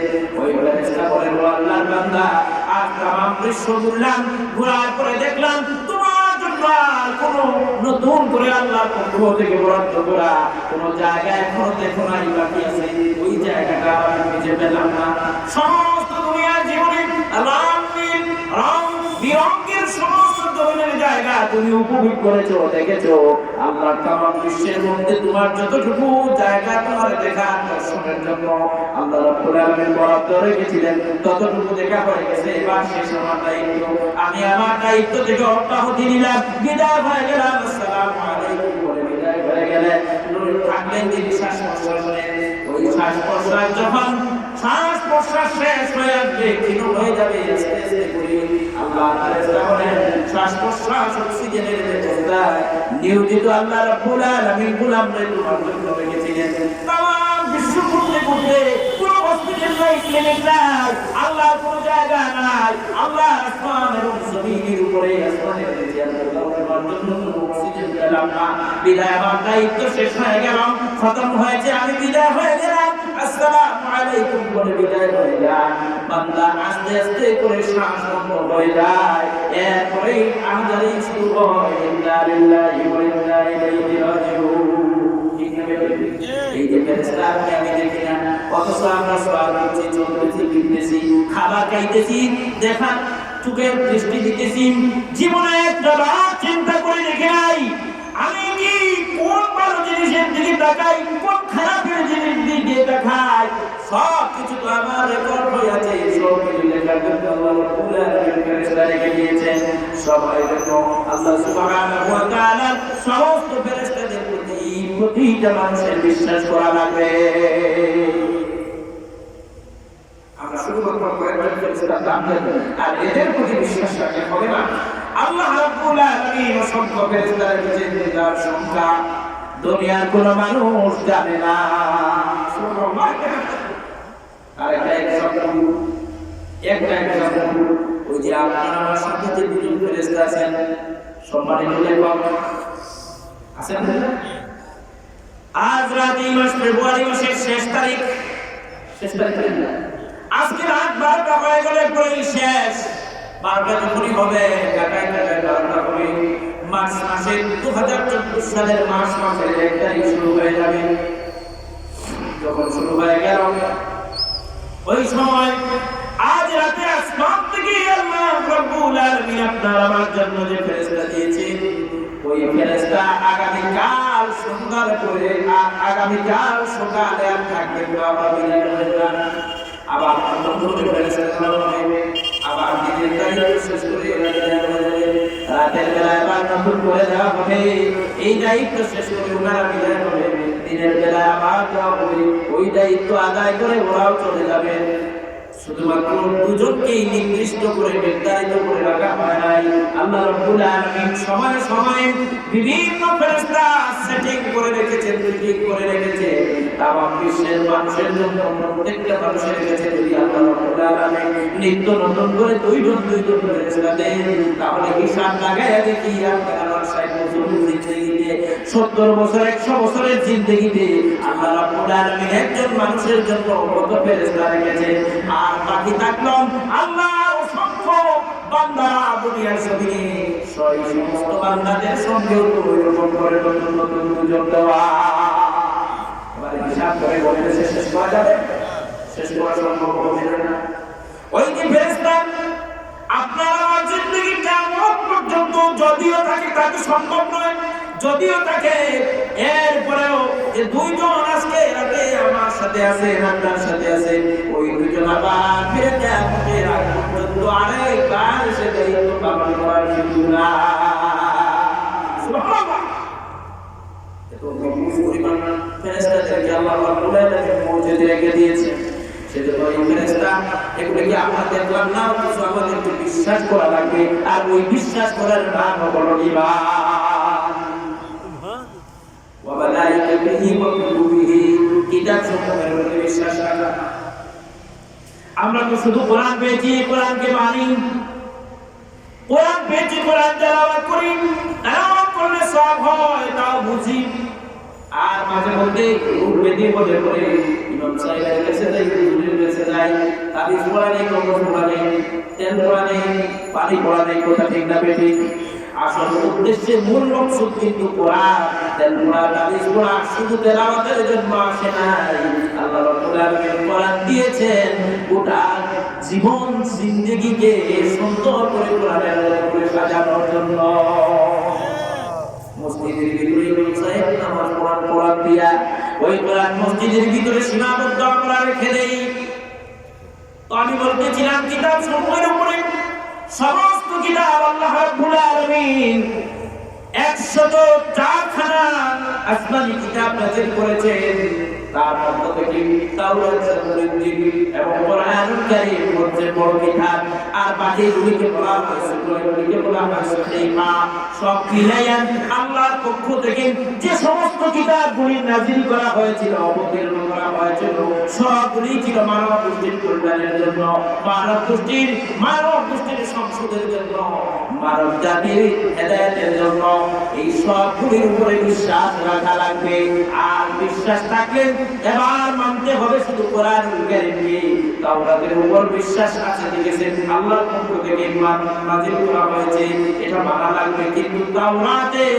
হুকুম আমি আর মানতে পারবো না কারণ এই কোরআন দিয়ে সব কিছু সমস্যার সমাধান দেওয়া হয়েছে সর্বশেষ কোড অফ লাইফ পূর্ণাঙ্গ জীবন বিধান করে আল্লাহ রাব্বুল আলামিন মুকাদ্দাম হায়াতে জিন্দেগি করে কোরআনকে পাঠিয়েছেন এই কোরআন দিয়ে যখন রাসূলুল্লাহ সাল্লাল্লাহু আলাইহি ওয়াসাল্লামের উপরে কোরআনুল কারীম নাযিল করলেন আগেকার সময়ের সমস্ত কিতাবের আয়াত এবং কিতাবগুলির মানার ব্যাপারে সব রহিত হয়ে গেছে এগুলি আর মানা লাগবে না এবার মানতে বুঝতেই হয় সব মানা লাগবে আল্লাহর কোরআন এবার লোকে প্রকাশ কোরআন মানতে আমরা মাঝে মধ্যে হিমশিম খাই আর মাঝে মধ্যে খুব সোজা সাপটা মেনে নেই খুব সোজা মানে কোরআনের আয়াত কোরআনের সূরা খুব সোজাই মানে আর কোন সময় এটা যতই কোরআনের আয়াত হোক আমার জীবনে এটা মানতে পারে এই ধরনের বিষয় আমাদের সামনে আছে বাস্তবে আমি একটি করে যদি প্রমাণ দেখাই তাহলে বুঝতে পারবেন সহজে এই কোরআন দিয়া মসজিদের ভিতরে নামাজ হয় ঠিক না ঠিক? সকলেই মানে আমি হন ফকির হন, রাজা হন, বাদশা হন, ধনী হন, গরিব হন, নেতা হন আর নেত্রী হন, নেত্রী হলে তো মসজিদের ভিতরে নয়, বাড়িতে না কোরআন দিয়ে নামাজ পড়া লাগবে, কথা ঠিক না ঠিক? কোরআন দিয়ে নামাজ পড়া লাগবে মানে আসসারিকু ওয়াসসারিকাতু ফাক্তাউ আইদিয়াহুমা। এই সূরাটা দিয়া যখন কোরআন তেলাওয়াত করি, নামাজ পড়ি, তখন আমাদের কোনো আপত্তি হয় না। ইয়াসআলুনাকা আনিল খামরি ওয়াল মাইসির, এই আয়াত দিয়া নামাজ পড়ি তখন মানে কোনো অসুবিধা হয় না। তো এর মানে হলো আসসারিকু ওয়াসসারিকাতু ফাক্তাউ আইদিয়াহুমা, চোরের শাস্তির বিধান আল্লাহ রাব্বুল আলামিন কোরআনের মধ্যে রেখেছেন, রাখেন কি রাখেন নাই? এর ভিতরে আল্লাহ রাব্বুল আলামিন বলেছেন চোর পুরুষ হোক আর নারী হোক, সাক্ষ্য প্রমাণে যদি সাব্যস্ত হয়ে যায় চুরি করেছে, তাহলে আল্লাহ রাব্বুল আলামিনের বিধান হলো হাত কাটো। কার বিধান? আল্লাহর বিধান। কোন মোল্লার বিধান নয়, কোন পীর সাহেবের নয়, কোন নেতার নয়, কোন নেত্রীর নয়, কারো কোনো ভাড়া দিয়ে করা নয়, আমদানি করা নয়, কেবলমাত্র সৃষ্টিকর্তা যিনি আপনার খালেক, যিনি আপনার মালিক, সেই মালিকের হুকুম, সেই মালিকের আইন, সেই মালিকের অর্ডার। চোর যদি পুরুষ হয় নারী হয়, সাক্ষ্য প্রমাণে মিলে যায়, তাহলে হাত কেটে দাও। আল্লাহর আইন আসসারিকু ওয়াসসারিকাতু ফাক্তাউ আইদিয়াহুমা। এবার চিন্তা করেন তো আপনার আমার বাংলাদেশের ভিতরে কয়টা হাত কাটা হয়েছে? মানছি বলে না। এবার যদি আপনার হাতের মধ্যে উঠে আনে, তাহলে উল্টা আপনার বিরুদ্ধে রিঅ্যাকশন শুরু হয়, ঠিক না ঠিক? এজন্য প্রয়োজন হলো এই আইন প্রয়োগ করতে হলে এই ধরনের পার্লামেন্ট লাগবে, ঠিক না ঠিক? এই আইন প্রয়োগ করতে হলে এই ধরনের পার্লামেন্টের প্রয়োজন, এই ধরনের ইসলামিক ব্যক্তিত্বের প্রয়োজন, যারা বাধ্যতামূলক করবে সুর যদি বাস্তবিক চুরি করে আল্লাহর কোরআন দিয়া হাত কেটে দাও। সৌদি আরবিয়া কল্লা কাটা আইন আছে না? আছে না? এই কোরআন আইন এখন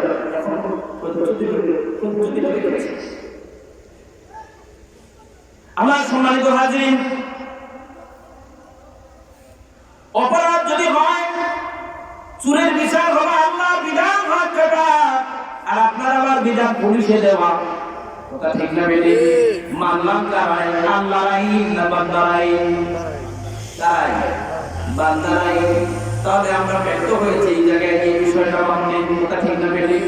নামাজের ভিতরে এই আয়াতটা পড়লে মানি অসুবিধা নাই, নামাজের ভিতরে জিহাদের আয়াত অবতীর্ণ হলো, যেটা জিহাদের আয়াত মানি অসুবিধা নাই। আর জিহাদ জিহাদ বলে আন্দোলন মিছিল করলে জঙ্গি হয়ে যায়, ঠিক না বেঠে? মাঝে মাঝে জন্য বলছি, মাঝে মাঝে সবগুলি পানির মতো সোজা ওগুলি মারি, আর যখন আমরা শাক্তির উপরে আসি, এটা কোরআনের আয়াত নাযিল হইলে কি হবে? অপব্যাখ্যা। এগুলি মানতে পারি না। ওয়াল্লাহ বান্দা প্রস্তুত থাকো, তৈরি থাকো, এই ধরনের কালসা দিয়া জীবন জিন্দেগি পরিচালনা করবা, মৃত্যুর পরে আল্লাহর আযাবের ইন্তজার করো। এজন্য আমার ভাইরা, আমার বাবারা, চেষ্টা করতে হবে আমাদেরকে এই কোরআনকে দুনিয়ার জীবনে প্রতিষ্ঠা করার জন্য। আন্দোলন যদি করতেই হয় কোরআনের আন্দোলন করব, অনুসরণ যদি করতেই হয় কোরআনের জীবন জিন্দেগি অনুসরণ করব, আন্দোলন যদি করতে হয় রাসূলের সৈনিক হয়ে আন্দোলন করব। অমুকের কর্মী আর তমুকের কর্মীর দরকার নাই। আমার জীবন যা দ্বারা সফল হবে, আমার পরকালীন যেখান থেকে নাজাত হবে, সেই বিষয়টি আমার মানতে হবে এবং সেই বিষয়ের উপরে ইস্তেকামত থাকা লাগবে। তার নাম হলো ঈমান। দিলাম না কয়টা এক্সাম্পল? সুর পুরুষ হইলে একটা, পুরুষ হইলে আর মহিলা হইলে হাত কাটা। আল্লাহ ইয়াসআলুনাকা আনিল খামরি ওয়াল মাইসির, মদ, জুয়া, জিনা, ব্যভিচার, এগুলি আমাদের সমাজে আছে না? আছে না? এই বাংলাদেশে নাই বলে আল্লাহ রাব্বুল আলামিনের হাবিবের কাছে যখন প্রশ্ন করা হলো, ইয়াসআলুনাকা, হে নবী আপনাকে যখন প্রশ্ন করবে, জিজ্ঞাসা করা হবে আপনি জবাব দেন ইয়াসআলুনাকা আনিল খামরি ওয়াল মাইসির, খামর আর মাইসির মদ লাইফ সম্পর্কে। ও নবী, আল্লাহ রাব্বুল আলামিনের পক্ষ থেকে যখন আযাব অর্ডার হয়ে গেল, হারাম নিষিদ্ধ করা হয়ে গেছে, এই কোরআনুল কারীমের ভিতরে আল্লাহর আইন দিয়া আল্লাহর হাবিবের কাছে কোরআনের আয়াত নাযিল হলো, আপনার আমার দেশে এখনো পর্যন্ত মদের লাইসেন্স দেওয়া হয়। কথা ঠিক না ঠিক? তাহলে আল্লাহর আইন মানলাম না বান্দার আইন মানলাম না? এটা সমস্যা হয়ে যায়। আর গোপাল করতেছে আমাদের এই জায়গায় আল্লাহর বিধান থাকা সত্ত্বেও আল্লাহর আইনকে আমরা মানতে পারছি না, আল্লাহর আইনকে প্রাধান্য দিতে পারছি না, আমার জীবনে আমি সেটাকে পরিচালিত করতে পারছি না, আমার সমাজে পরিচালিত করতে পারছি না, রাসূলের বিধানকে আমার রাষ্ট্রে কায়েম করতে পারছি না বলে আজ মুসলমানদের উপরে অনৈক্য থাকার কারণে কাফের আর মুশরিকগুলিরা ইচ্ছা মতো জলের মতো পিটাচ্ছে। নতুবা সব মুসলমান যদি এক হয়ে যেত, আমার পূর্ব কাবা ফিলিস্তিনি মুসলমানদের একটা শিশুদের প্রাণ ঝরে যেত না। কথা ঠিক না বেঠিক? একটা মাহমুদের ইজ্জত নষ্ট হলো না, কারণ আমাদের আজকে ইউনিটির অভাব, কোরআন মানার অভাব। বাস্তবে আমরা কোরআনকে মানতে পারছি না, বিদায় ব্যর্থতা। আমরা মুসলমান জাতি হওয়ার পরেও আমাদের অসংখ্য অগণিত ব্যর্থতা।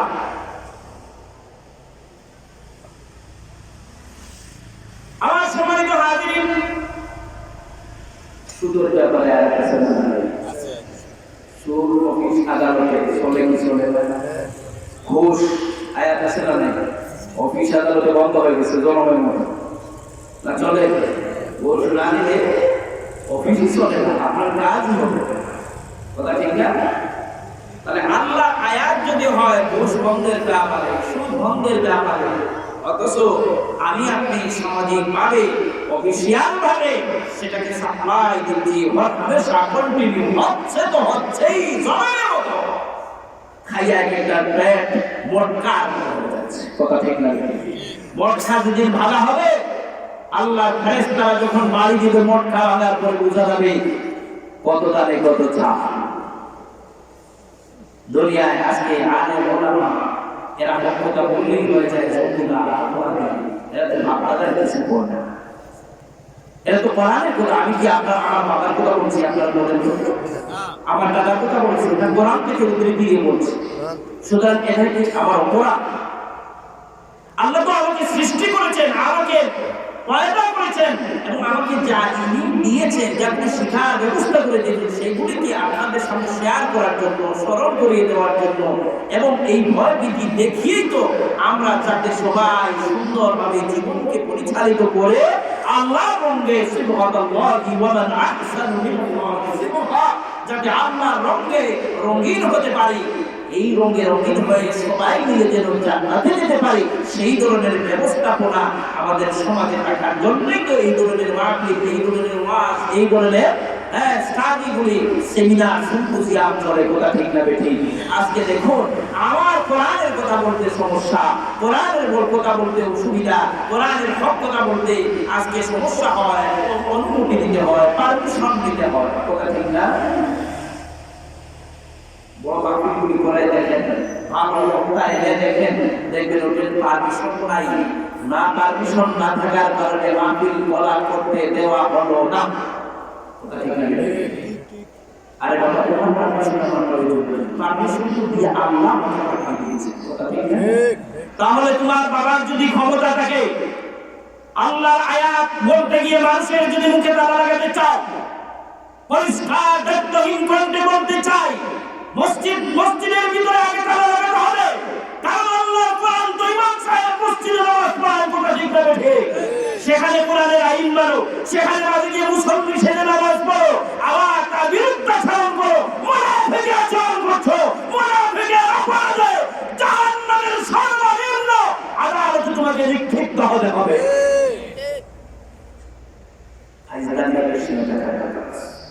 কোরআনের কথা বলবো, মনে করে দেওয়ার ব্যবস্থা করবো, কারণ মানুষ ভয় ভীতি পেয়ে অন্যায় ফাহিশা কাজ থেকে হক এবং সৎ পথে আসবে, আল্লাহর কথা শুনবে, রাসূলের কথা শুনবে, আমলের কথা শুনবে, তার নিজের পুঁজিকে মজবুত করবে, যাতে আল্লাহর থেকে বাঁচতে চায়। কথা ঠিক না ঠিক?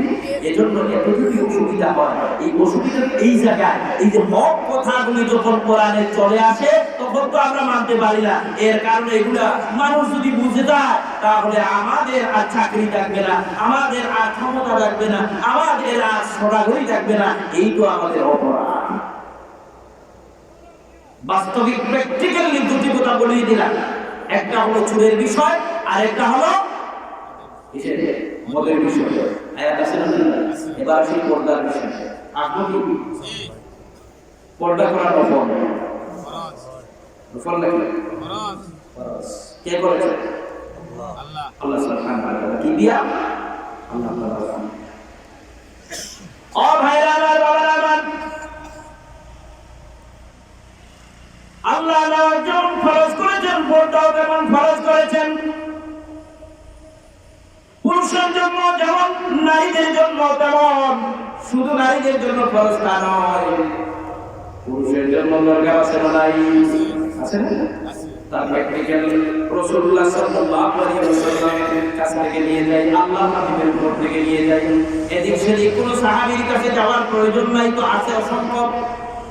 এরপর রাসূলুল্লাহ সাল্লাল্লাহু আলাইহি ওয়াসাল্লামের পরে চলে যায় আল্লাহর নবী সাল্লাল্লাহু আলাইহি ওয়াসাল্লাম। একদিন রাসূলুল্লাহর কাছে একজন উম্মে মাকতুম অন্ধ সাহাবী আসছেন। অন্ধ সাহাবী আসার পরে মা আয়েশা সিদ্দিকা রাদিয়াল্লাহু তাআলা আনহা অন্ধ সাহাবীর দিকে তাকিয়ে আছেন। মা আয়েশার মনের ভিতরে চিন্তা করলেন, তো মানুষ আমাকে তো দেখতে পাচ্ছে না, তাতে তো সমস্যা আমার তো নেই। আল্লাহ নবী সাল্লাল্লাহু আলাইহি ওয়াসাল্লাম আয়েশাকে বলছেন, ও আয়েশা, উম্মে মাকতুম সাহাবী এসেছেন, পর্দা করো। মা আয়েশা বলছেন, ইয়া রাসূলুল্লাহ সাল্লাল্লাহু আলাইহি ওয়াসাল্লাম, আমি তো অন্ধ সাহাবী, উনি তো আমাকে দেখতে পাচ্ছেন না। রাসূলুল্লাহ বললেন, যদি উম্মে সাহাবী উম্মে মাকতুম অন্ধ সাহাবী, তিনি তোমাকে দেখতে পাচ্ছেন না, কিন্তু তোমার চোখ বন্ধ নয়, তোমাকে আল্লাহ অন্ধ করেন নাই, তুমি তো তাকে দেখতে পাচ্ছ। আমার সম্মানিত হাজির, আমরা তো শুধু মনে করি যে মহিলারাই পর্দা করবে, পুরুষের পর্দার প্রয়োজন নাই। না, আছে। পুরুষদের সামনে যদি কোনো একবার অজান্ত অবস্থায় একজন মহিলা পড়ে যায়, তাহলে শুধুমাত্র একটা পলকে তাকিয়ে দেখা হয়ে গেছে, এই পর্যন্তই শেষ। একটু খায়েশ নিয়ে আর একটু সময় নিয়ে তাকাবার কোনো মনে করাবে না। চোখ মুখের নির্ভরতা করে আল্লাহ আল্লাহ। পর্দাকে আল্লাহ রাব্বুল আলামিন ফরজ করেছেন, নামাজ যেমন ফরজ। আজকে আমাদের সমাজের ভিতরে তাকিয়ে দেখেন, অনেক মায়েরা, অনেক বোনেরা, অনেক যুবক ভাইরা পর্দা মানে না। বাজারে গেলে পরে দেখা যায় মার্কেট ওই মহিলা দিয়ে পড়ে, আরে পুরুষ যাইতে পারে না, ঠিক না? তাও বেপর্দা অবস্থায়। আর বর্তমান সাইজের পর্দাগুলি এমন হয়েছে যে পর্দাগুলি আটু সাটু করে সাজানো, ডিজাইন করা। ডিজাইনের নামে পর্দা নয়, পর্দা হবে সব ঢিলা ঢালা হবে। মাথা থেকে নিয়ে পায়ের পাতা পর্যন্ত কিছু যেন কোনো কিছু দেখা যাবে না, এটার নাম হলো পর্দা। মাঝখানে টাই, পিছন দিয়া মোটা, সামনে দিয়া ছোট, এরকম এটার নাম পর্দা। আর এটা হলো ফ্যাশন, এটা হলো ডিজাইন। ঠিক না বেটা? আমার সম্মানিত হাজির, তাহলে কোরআনের সবাই এক মানে কিন্তু পর্দা মাঝে মধ্যে আমরা সমাজে মানতে পারি না, ব্যর্থতা। কথা ঠিক না ঠিক?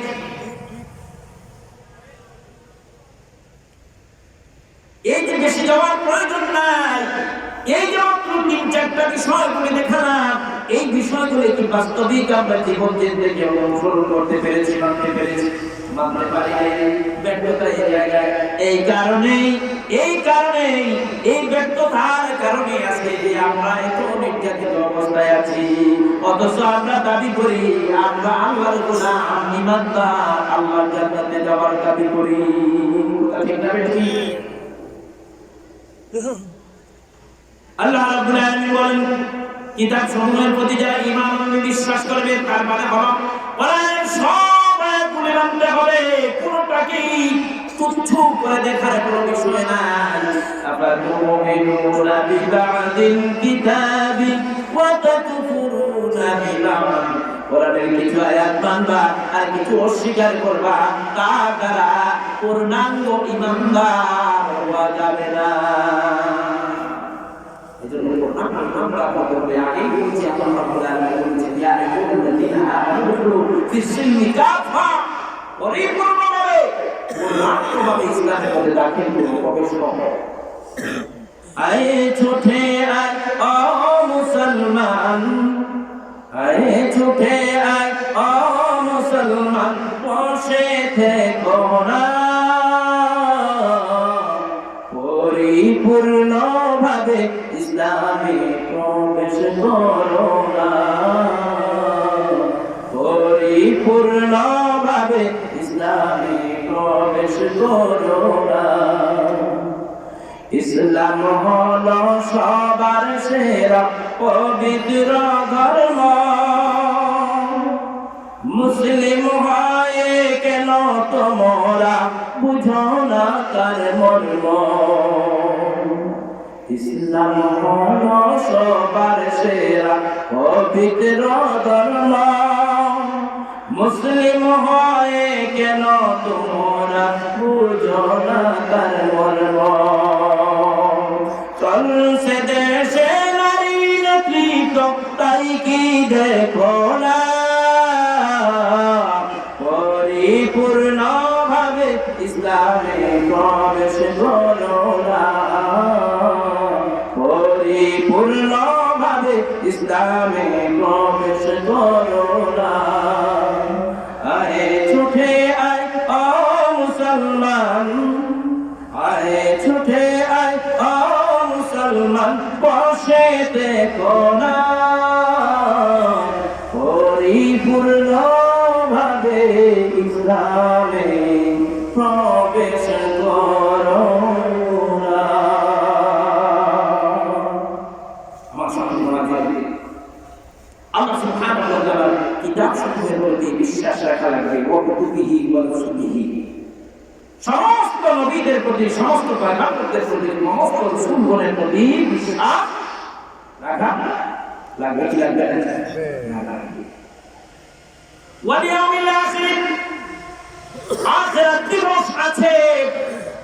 দুনিয়ার জীবনে যা করবা সেগুলির হিসাব আখিরাতের ময়দানে আপনার সামনে উপস্থিত করা হবে। এই আখিরাত জীবনের প্রতি বিশ্বাস করা লাগবে। ওয়াল কদরি খাইরিহি ওয়া শাররিহি মিনাল্লাহি তাআলা, তাকদীর যেই তকদীরের ভালো এবং মন্দ যা কিছু হয় সব হয় তার পক্ষ থেকে। আওয়াজ দিয়ে বলুন আল্লাহর পক্ষ থেকে। এই বিষয়টার উপরে বিশ্বাস রাখা লাগবে। বাদাল মাউত, বাসি বাদাল মাউত, দুনিয়ার জমিনে আসি কিছু মরি, দুনিয়া থেকে বিদায় হয়ে যাব, মৃত্যু হয়ে যাবে, এটাই কি বলে মৃত্যু। আর মৃত্যুর পরে আবার আল্লাহর দরবারে আমাদেরকে উঠতে হবে। উঠা লাগবে কি না? উঠা লাগবে না? সকলের উঠা লাগবে। এই বিষয়ের প্রতি যারা, সমন্বিত বিষয়ের প্রতি যারা ঈমান রাখে, তাদের নাম হলো ঈমানদার, মুমিন। এটার নাম হলো ঈমান। আল্লাহ রাব্বুল আলামিন বলেন, দুনিয়ার প্রতি থেকে বাঁচবে তারা যারা আল্লাহর উপরে, আল্লাহর সমস্ত নিজামের উপরে বিশ্বাস স্থাপন করবে। ইল্লাল্লাযীনা আমানু, যারা ঈমান এনেছে, দুনিয়ার ক্ষতিগ্রস্ত থেকে বাঁচবে তারা। ওয়া আমিলুস সালিহাত, দুই নম্বর কর্মপন্থা হলো আমলে সালেহ। ঈমান আনার পরে কাজ হলো নেক আমল করা, ভালো আমল করা, আমলে সালেহ করা, উত্তম আমল করা। ভালো আমল কি? নামাজ, রোজা, হজ, যাকাত, এগুলি তো আল্লাহর পক্ষ থেকে ডাইরেক্ট ফরজ, ফরজ না? এগুলি আল্লাহর পক্ষ থেকে ফরজ। অন্য মানুষকে সৎ পথ দেখানো, সৎ পথে পরিচালিত করা, সেগুলি হলো নেক আমল, ভালো আমল। ওয়ামিলুস সালিহাত আমল সালিহ করতে হবে, সংশোধন করতে হবে, ভালো করতে হবে, উত্তম আকhlaq বানাতে হবে, উত্তম আমল বানাতে হবে। যে আমলটা আল্লাহর দরবারে পেশ করা লাগে, আল্লাহর দরবারে পেশ করলে পরে ক্লিয়ার হয়ে যায়, বান্দারে আমার জন্য এই নেক আমল করেছস, আমার জন্য খুব ছেড়েছস, আমার জন্য নামাজ পড়েছস, আমার জন্য অতিরিক্ত নফল রোজা রেখেছিস, ওলার বান্দারে আমার জন্য সাদকা করেছিস, আমার জন্য সাহায্য করেছিস, আমার জন্য তিন অনাথ বিধবা মানুষের মুখে খাবার দিয়েছিস, ওলার ভালো আমল করেছিস, নেক আমল করেছিস, তার বদলা আমি আল্লাহ রাব্বুল আলামিন তোরে নাজাত দিলাম। আমাদের সামনে ইমানের পরে দাবি হলো আমল সালেহ করা। এবার আমল সালেহটা আমার চিন্তা করে বুঝতে হবে কোন পথে গেলে পরে আমি ভালো আমল করব, কোন পথ গেলে পরে আমার এটা নেক আমলের মধ্যে আসবে। আল্লাহ রাসূল সাল্লাল্লাহু আলাইহি ওয়াসাল্লাম সেই পথ আমাদেরকে দেখিয়ে দিয়েছেন, সেই পথ আমাদেরকে দেখায় দিয়েছেন, সেই পথ অনুসরণ করা, অনুকরণ করা আর আল্লাহর নির্ধারিত পথ, রাসূলের দেখানো পথ ছাড়া বাকি যে পথ আর পন্থাগুলি আছে সেই পথ আর পন্থাগুলো অনুসরণ করা যাবে না। সব বিষয় দিয়া পরিপূর্ণ করে দিয়া রাসূলুল্লাহ সাল্লাল্লাহু আলাইহি ওয়াসাল্লামকে জ্ঞান করে দিয়ে আল্লাহ রাব্বুল আলামিন তাকে পাঠিয়েছেন। যা প্রয়োজনের কোনো বিষয়, নিত্য নতুন আর কোনো জিনিস, কোনো শরীয়তের কোনো আইন ও কানুন, বিধি ও বিধান যদি বাকি থাকতো তাহলে আল্লাহ হাবিবকে খাতামুন নবিয়্যিন হিসাবে আল্লাহ পাক পাঠাতেন না। এরপরে অবশ্যই আর নবী রাখতেন। যেহেতু নবীর কাজ শেষ হয়ে গেছে, আর কোনো হুকুম নাই, আইন নাই, কানুন নাই, নতুন করে কোনো শরীয়ত নাই, নতুন করে কোনো বিধান নাই, সেই জন্য আল্লাহ রাব্বুল আলামিন এটাকে শেষ করা এবং রাসূল পাক সাল্লাল্লাহু আলাইহি ওয়াসাল্লামকে শেষ নবী হিসাবে অবতীর্ণ করেছেন। সুবহানাল্লাহ। ইমানের পরে দাবি হলো নেক আমল করেন, ইল্লাল্লাযীনা আমানু ওয়া আমিলুস সালিহাত, নেক আমল করে যারা ওয়া তাওয়াসাউ বিল হক, এরপরে হলো হকের উপদেশ দেওয়া, ওয়া তাওয়াসাউ বিল হক। এবার পূর্ব দুইটা হিসাব এখানে মিলানো লাগবে। ঈমান আনলাম, ঈমানের পরে আমলে সালিহ করলাম, ঈমানের উপর ইস্তেকামত রাখলাম, আমলে সালিহ করলাম, ভালো আমল করলাম, নেক আমল করলাম। ওই নেক আমলের কারণে আমার পরিবারের সাথে মিলতে নাও পারে, আমার সমাজের সাথে মিলতে নাও পারে, আমার রাষ্ট্রের সঙ্গে মিলতে না পারে, আমার বাবার সঙ্গে মিলতে না পারে, আমার মেয়ের সঙ্গে মিলতে না পারে, আমার স্ত্রীর সাথে মিলতে না পারে। নেক আমল করতে গিয়া অনেক সময় দেখা যায় ভালো আমল করতে গিয়া আমি চাইবো কোরআন আর হাদিস মোতাবেক, আর ওরা চাইবে শয়তানের আদর্শ মোতাবেক। আমার সম্মানিত হাজিরিন, আমাদের দেশে আছে আরেকটা বিষয় দেখিয়ে দেই, বিবাহ শাদী অনুষ্ঠান দিয়ে হয় না, বিবাহ শাদী অনুষ্ঠান দিয়ে হয়। এই অনুষ্ঠানের বিবাহ অনুষ্ঠানের পূর্ব রাত্রিতে একটা অনুষ্ঠান হয়, তার নাম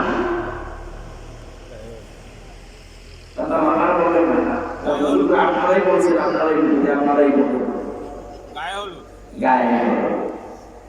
এরপরে আর মেহেদি সন্ধ্যা, আর কত কিছু যে আর নাম দেওয়া হয়, কথা ঠিক না বেঠিক? বাস্তবিক হিন্দুর কাছে, পুরাতন হিন্দু মানুষের কাছে জিজ্ঞাসা করে, আচ্ছা গায়ে হলুদটা কি বলুন তো, তারা বলবে এটা আমাদের মেয়েদেরকে গায়ে হলুদ মাখানো হতো, হলুদ দিয়ে তাদের গোসল করানো হতো, এই ধরনের কার্যকলাপ ছিল তাদের।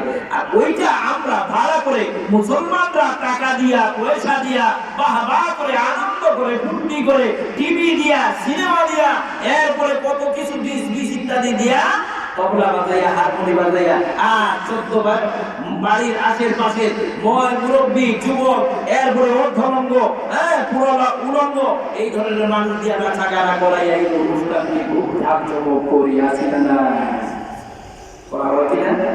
না শুধু হিন্দিরা করে পছন্দ করে না, করে কিনা? বিশ্বকবি কবি সম্রাট আল্লামা ইকবাল কি সুন্দর করে বলেছেন, وجعل हाथों ने सारे तो तमद्दुन में हनूत ये मुसलमान हैं जिन्हें देंगे सरमाए यहूद चल चलो हिंदू তুমি বেশভূষাতে খ্রিস্টান মুসলমান যারা দেখিয়া ইহুদরা করে লজ্জাগা চলাফেরার সম্বন্ধে চাল চলনে হিন্দু তুমি আজকে চলাফেরা মুসলমানদের হিন্দুদের মতো হয়ে গেছে ব্যবসায় গেলে ঠকাঠকি করে ধাঁধাবাজি করে ঠিক না ঠিক ঠিক না খাদ্যের ভেজাল দেয় ওজনে কম দেয় এরপরে ভালো মাল না দিয়া ঠকাঠকি চিন্তা করে কথা ঠিক কিনা না এটা নেক আমল নয় আমলে সালেহ নয় এটা বরং বদ আমল আল্লাহ নবী সাল্লাল্লাহু আলাইহি ওয়াসাল্লাম সত্যিই কি সতর্ক ছিলেন চিন্তা করো মদিনার বাজারে একদিন একজন সাহাবী ব্যবসা করছেন এই ব্যবসা মুহূর্ত অবস্থায় আকাশ থেকে হালকা হালকা বৃষ্টি নেমেছে সাহাবী আগ থেকে দেখলেন না বুঝতে পারলেন না যে এবার বৃষ্টি নামবে তিনি আযান হয়ে গেল নামাজে চলে গেলেন এই মুহূর্তে বৃষ্টি চলে এসেছে মাত্র হালকা কয়েকটা ফোঁটা বৃষ্টি হয়েছে এরপরে বৃষ্টি আবার চলে গেল সাহাবী নামাজ পড়ে এসে দেখলেন উপরের চটটা ভিজে গেছে সামান্য হালকা বৃষ্টিতে ভিজে গেছে তিনি ওইটাকে পুরানো সাইজ আগের বস্তার ভিতরে বাকি যে ছিল আছে নিচের এবং উপরের সবদিকগুলোকে মিলাইয়ে ফেললেন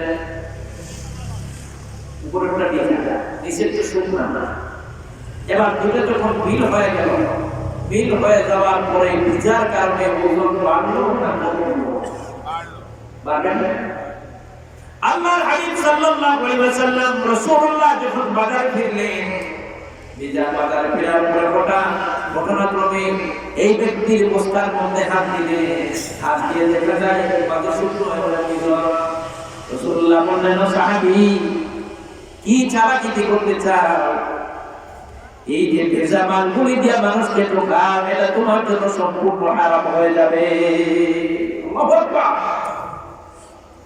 সাহাবী বলছেন ইয়া রাসূলুল্লাহ আল্লাহ কসম করে বলি আমি ইচ্ছাকৃত ভাবে এগুলি করি নাই ওগো নবীজি আমি মসজিদে নববীতে আযান হয়েছে নামাজের জন্য চলে গেলাম হঠাৎ বৃষ্টি আসার পরে সামান্য হালকা দিতে গেল ওগো নবীজি আমি ওই দুটোকে সবগুলিকে একবার মিশ্রণ করেছি শুকনা করার সঙ্গে ভেজা করে সামান্য যা দিয়েছি ওইটা লাগলে পরে তো ক্ষতি হবে না ওটার কারণে সেটাও শুকিয়ে যাবে আল্লাহ নবী বলেন না না ভিজা যেগুলি আছে সেই ভিজাগুলিকে তুমি অপসারণ করে দিতে পারো ওটার কারণে যে মানুষকে যাকে তোমার দুনিয়ার বাইকে ঢুকবে এই ঠকার কারণে আল্লাহর দরবারে ময়দানে মাসুরে আসামির কাঠগড়ায় ওজনে কম দেওয়ার কারণে তুমি আদালতে আসামি দ্বারা হয়ে দাঁড়াতে হবে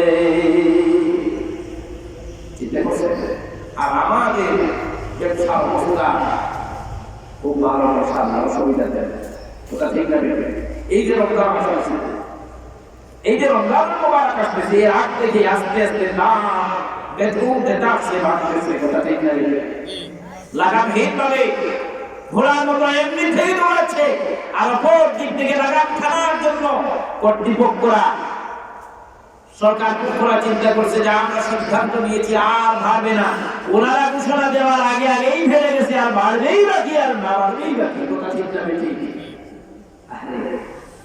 আমাদের দেশের অবস্থা এরকম মানুষকে বাঁচাবে মানুষগুলোকে চলবে সেই চিন্তা সেই বিষয়টা খবর নাই তার সেই ইচ্ছা চলছে আল্লাহর দরবারে আল্লাহ যদি ভয় থেকে তাহলে আল্লাহর দরবারের কারণে একদিন আসামের কাঠ করায় দাঁড়াতে হবে এবং জবাবদিহি করতে হবে পাই করে গোটা চিন্তা দেখতে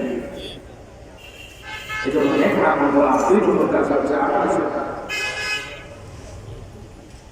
আমলে সালেহ অথবা সাওবিল হক অথবা সাওবিস সবর শেষ কথা বলেই আমি মুনাজাতের দিকে যাচ্ছি ইনশাআল্লাহ অথবা সাওবিল হক এই দুই কাজ করতে গেলে হকের উপদেশ দেওয়া লাগবে মানুষদেরকে হকের উপদেশ দেওয়া লাগবে হকের উপদেশ দিতে হবে আর হকের উপদেশ দিতে গেলেই তো মানুষেরা বিপদ খেপবে আপনার উপরে, বিপদ হতে পারে, মুসিবত হতে পারে, বিভিন্ন গালিগালাজ আসতে পারে, নির্যাতন আসতে পারে, নিষ্পেষণ আসতে পারে।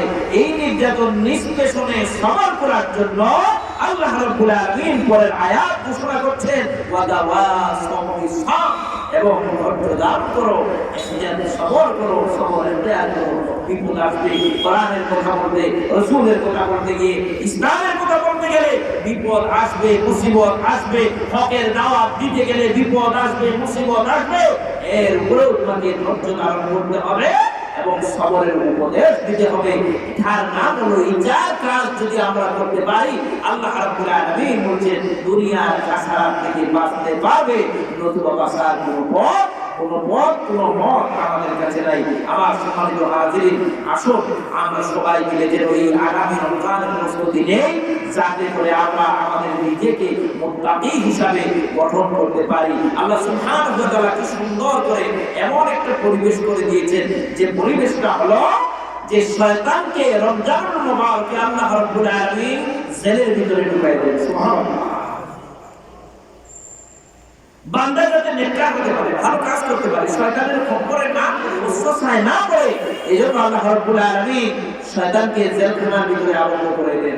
বলতে পারেন হুজুর, তাহলে প্রশ্ন হয়, এরপরেও তো মানুষ খারাপি করে, হাঙ্গামা করে, মায়ের মুখদ্দমায় গুলি করে না, শয়তানি অনেক কাজ করে, এগুলি কেন করে? আচ্ছা বলেন তো, একটা বছরের মধ্য থেকে 12টা 11টা মাস আপনার আমার সঙ্গে শয়তান সব দিক থেকে, ডান থেকে বাম থেকে, এটা কোরআনের কথা, ডান থেকে বাম থেকে, সামনে থেকে পিছন থেকে আল্লাহর কাছ থেকে ওয়াদা নিয়ে এসেছে, আপনার বান্দাদেরকে আমি ধোঁকা দেব, যখন যেদিক থেকে পাবো তাকে আক্রমণ করবো, আক্রান্ত করে আমি আমার তর মুক্ত করে নেব। তো সব দিক থেকে আমার উপর, আপনার উপর আক্রমণ আছে, ডানে থেকেও আছে, বামে থেকেও আছে, সামন দিক থেকেও আছে, পিছন দিক থেকেও আছে। শুধু শয়তান না, মানুষ নামেও শয়তানেরও আক্রমণ আছে। মানব রূপে শয়তানের আক্রমণ আছে।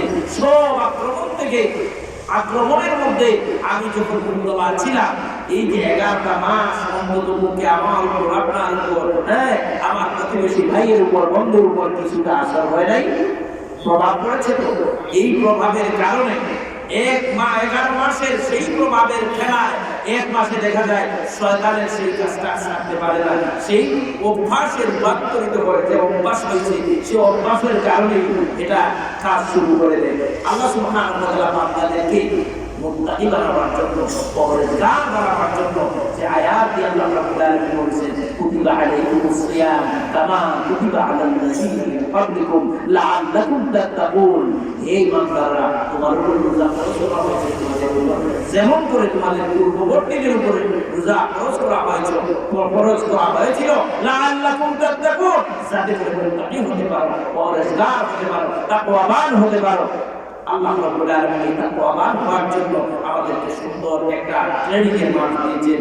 এই মাস থেকে আমরা ট্রেনিং নেব, আর এই 1 মাস ট্রেনিং নেওয়ার পরে বাকি 11টা মাস এইভাবে রমজান মাসে যেমন করে নামাজ বেশি করে পড়ি, রমজান মাসে তেলাওয়াত বেশি করে পড়ি, রমজান মাসে দান সদকা বেশি করি, রমজান মাসে নফল ইবাদত বেশি করি, রমজান মাসে যেমন করে জিকির আজকার বেশি করি, আর ফাহিশা কথাবার্তা, মিথ্যা কথাবার্তা, অন্যের হক নষ্ট করা, অন্যের ঝামেলা থেকে মুক্ত হওয়ার চিন্তা করি এবং বিচার করে চলি। এইভাবে এই 1টা মাসের ট্রেনিংকে কাজে লাগাইয়া বাকি 11টা মাস আপনি আমি যেন পরিচালিত হতে পারি। এজন্য আল্লাহ রাব্বুল আলামিন 1টা মাস দিয়েছেন গুনার বান্দারে, তোমরা এই মাসে ট্রেনিং নাও, আর এই মাসে ট্রেনিং নিয়া বাকি 11 মাস এইভাবে তোমার জীবনকে পরিচালিত করো।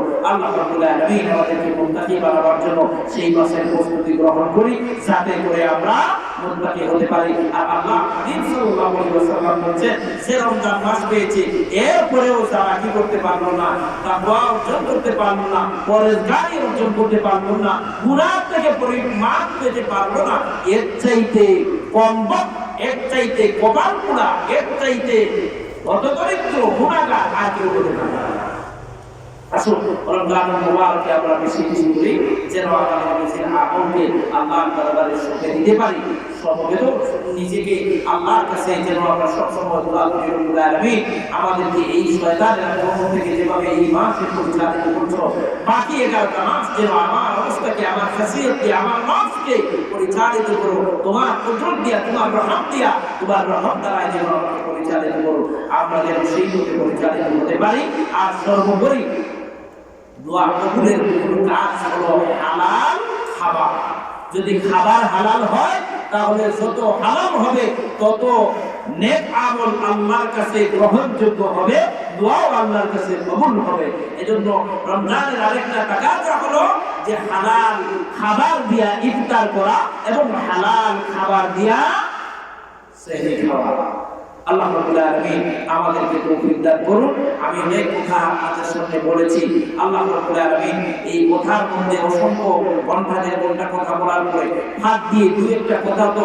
মিস্টেক হয়ে যেতেই পারে যেগুলি আল্লাহ রাব্বুল আলামিন যেন আমাকে ক্ষমা করুন হক এবং নেক কথাগুলি আমরা সকলেই যেন আমি আপনি আমার ভাই বন্ধু যারাই আছেন মাইকের আওয়াজ যতদূর যায় সকল যেন আমল করতে পারি আল্লাহ রাব্বুল আলামিন আমাদের তৌফিক দান করুন ওয়া আখিরু দাওয়ানা আলহামদুলিল্লাহি রাব্বিল আলামিন সাল্লাল্লাহু আলা সাইয়্যিদিনা ওয়া মাওলানা মুহাম্মদ ওয়া আলা আলিহি ওয়া সাহবিহি ওয়া সাল্লাম সাল্লাল্লাহু আলা সাইয়্যিদিনা ওয়া মাওলানা মুহাম্মদ ওয়া আলা আলিহি ওয়া সাহবিহি ওয়া সাল্লাম সুবহানাল্লাহি ওয়া বিহামদিহি সুবহানাল্লাহিল আযীম সুবহানাল্লাহি ওয়া বিহামদিহি সুবহানাল্লাহিল আযীম হাসবুনাল্লাহু ওয়া নি'মাল ওয়াকিল নি'মাল মাওলা ওয়া নি'মাল নাসীর লা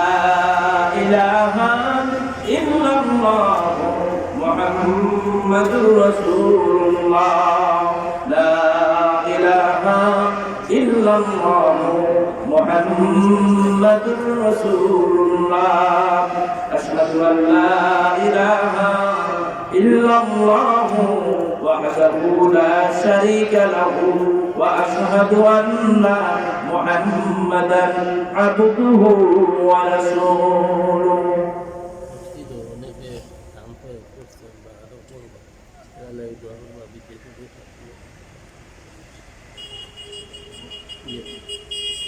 আলহামদুলিল্লাহ অনেক দেশ থেকে এবং প্রবাস থেকে এই নতুন মসজিদের জন্য একটা লোন আমার নতুন এই মসজিদের জন্য যারা দান করেছেন আল্লাহ রাব্বুল আলামিন সকলের দানকে যেন কবুল করুন সকলের জন্য দোয়া করব ইনশাআল্লাহ আপনারা যারা দিয়েছেন আরো ভবিষ্যতে মানুষের ওয়াদা আছে এরা দেবে এবং যারা ওয়াদা নেই এরপরেও মসজিদের জন্য অনেক মানুষেরা দান করে কথা ঠিক না সকলের জন্য আমরা ইনশাআল্লাহ দোয়া করব আল্লাহ রাব্বুল আলামিন যেন তার এই মসজিদটাকে আল্লাহর ঘরকে যেন পরিপূর্ণ করে দেন আমিন আলহামদুলিল্লাহ الحمد لله رب العالمين والعاقبة للمتقين والصلاة والسلام على سيد المرسلين وعلى آله وصحبه أجمعين ربنا ظلمنا أنفسنا وإن لم تغفر لنا وترحمنا لنكونن من الخاسرين ربنا آتنا في الدنيا حسنة وفي الآخرة حسنة وقنا عذاب النار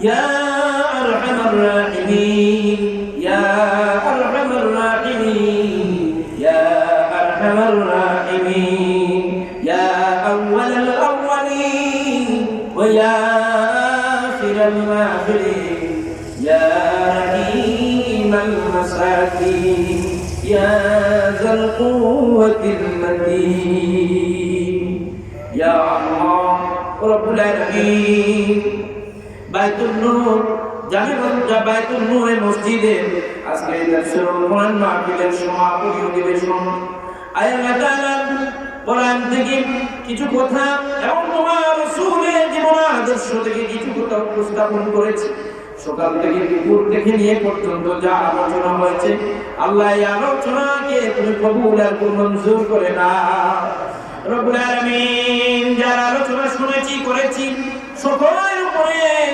আলোচনার তাসির ফেলে দাও আল্লাহ যেন আমল করতে পারি সেই ধরনের যোগ্যতা দিয়ে মালামাল করে দাও রব্বুল আলামিন আল্লাহ তাআলা আমরা তোমার কাছে বড় অপরাধী রব্বুল আলামিন আমরা তো গোলাম আর তুমি তো মুনিব গরিবের কাছে গোলামেরা সব সময় অপরাধ করে থাকে আল্লাহ তাআলা জীবন অনেক অন্যায় করেছি গুনাহ করেছি আয় আল্লাহ জীবনের প্রতি তাকালে পরে তোমার কাছে ক্ষমা চাওয়ার আশা করা যায় না গো আল্লাহ এরপরেও তো তোমার কোরআন তুমি ওয়াদা দিয়েছো قل يا عبادي الذين اسرفوا لا تقنطوا من رحمة الله গোলাম বান্দা হে বান্দিরাই যতই অপরাধ করিস না কেন তোমরা তো আবার রহমত থেকে মায়ুস না রব্বুল আলামিন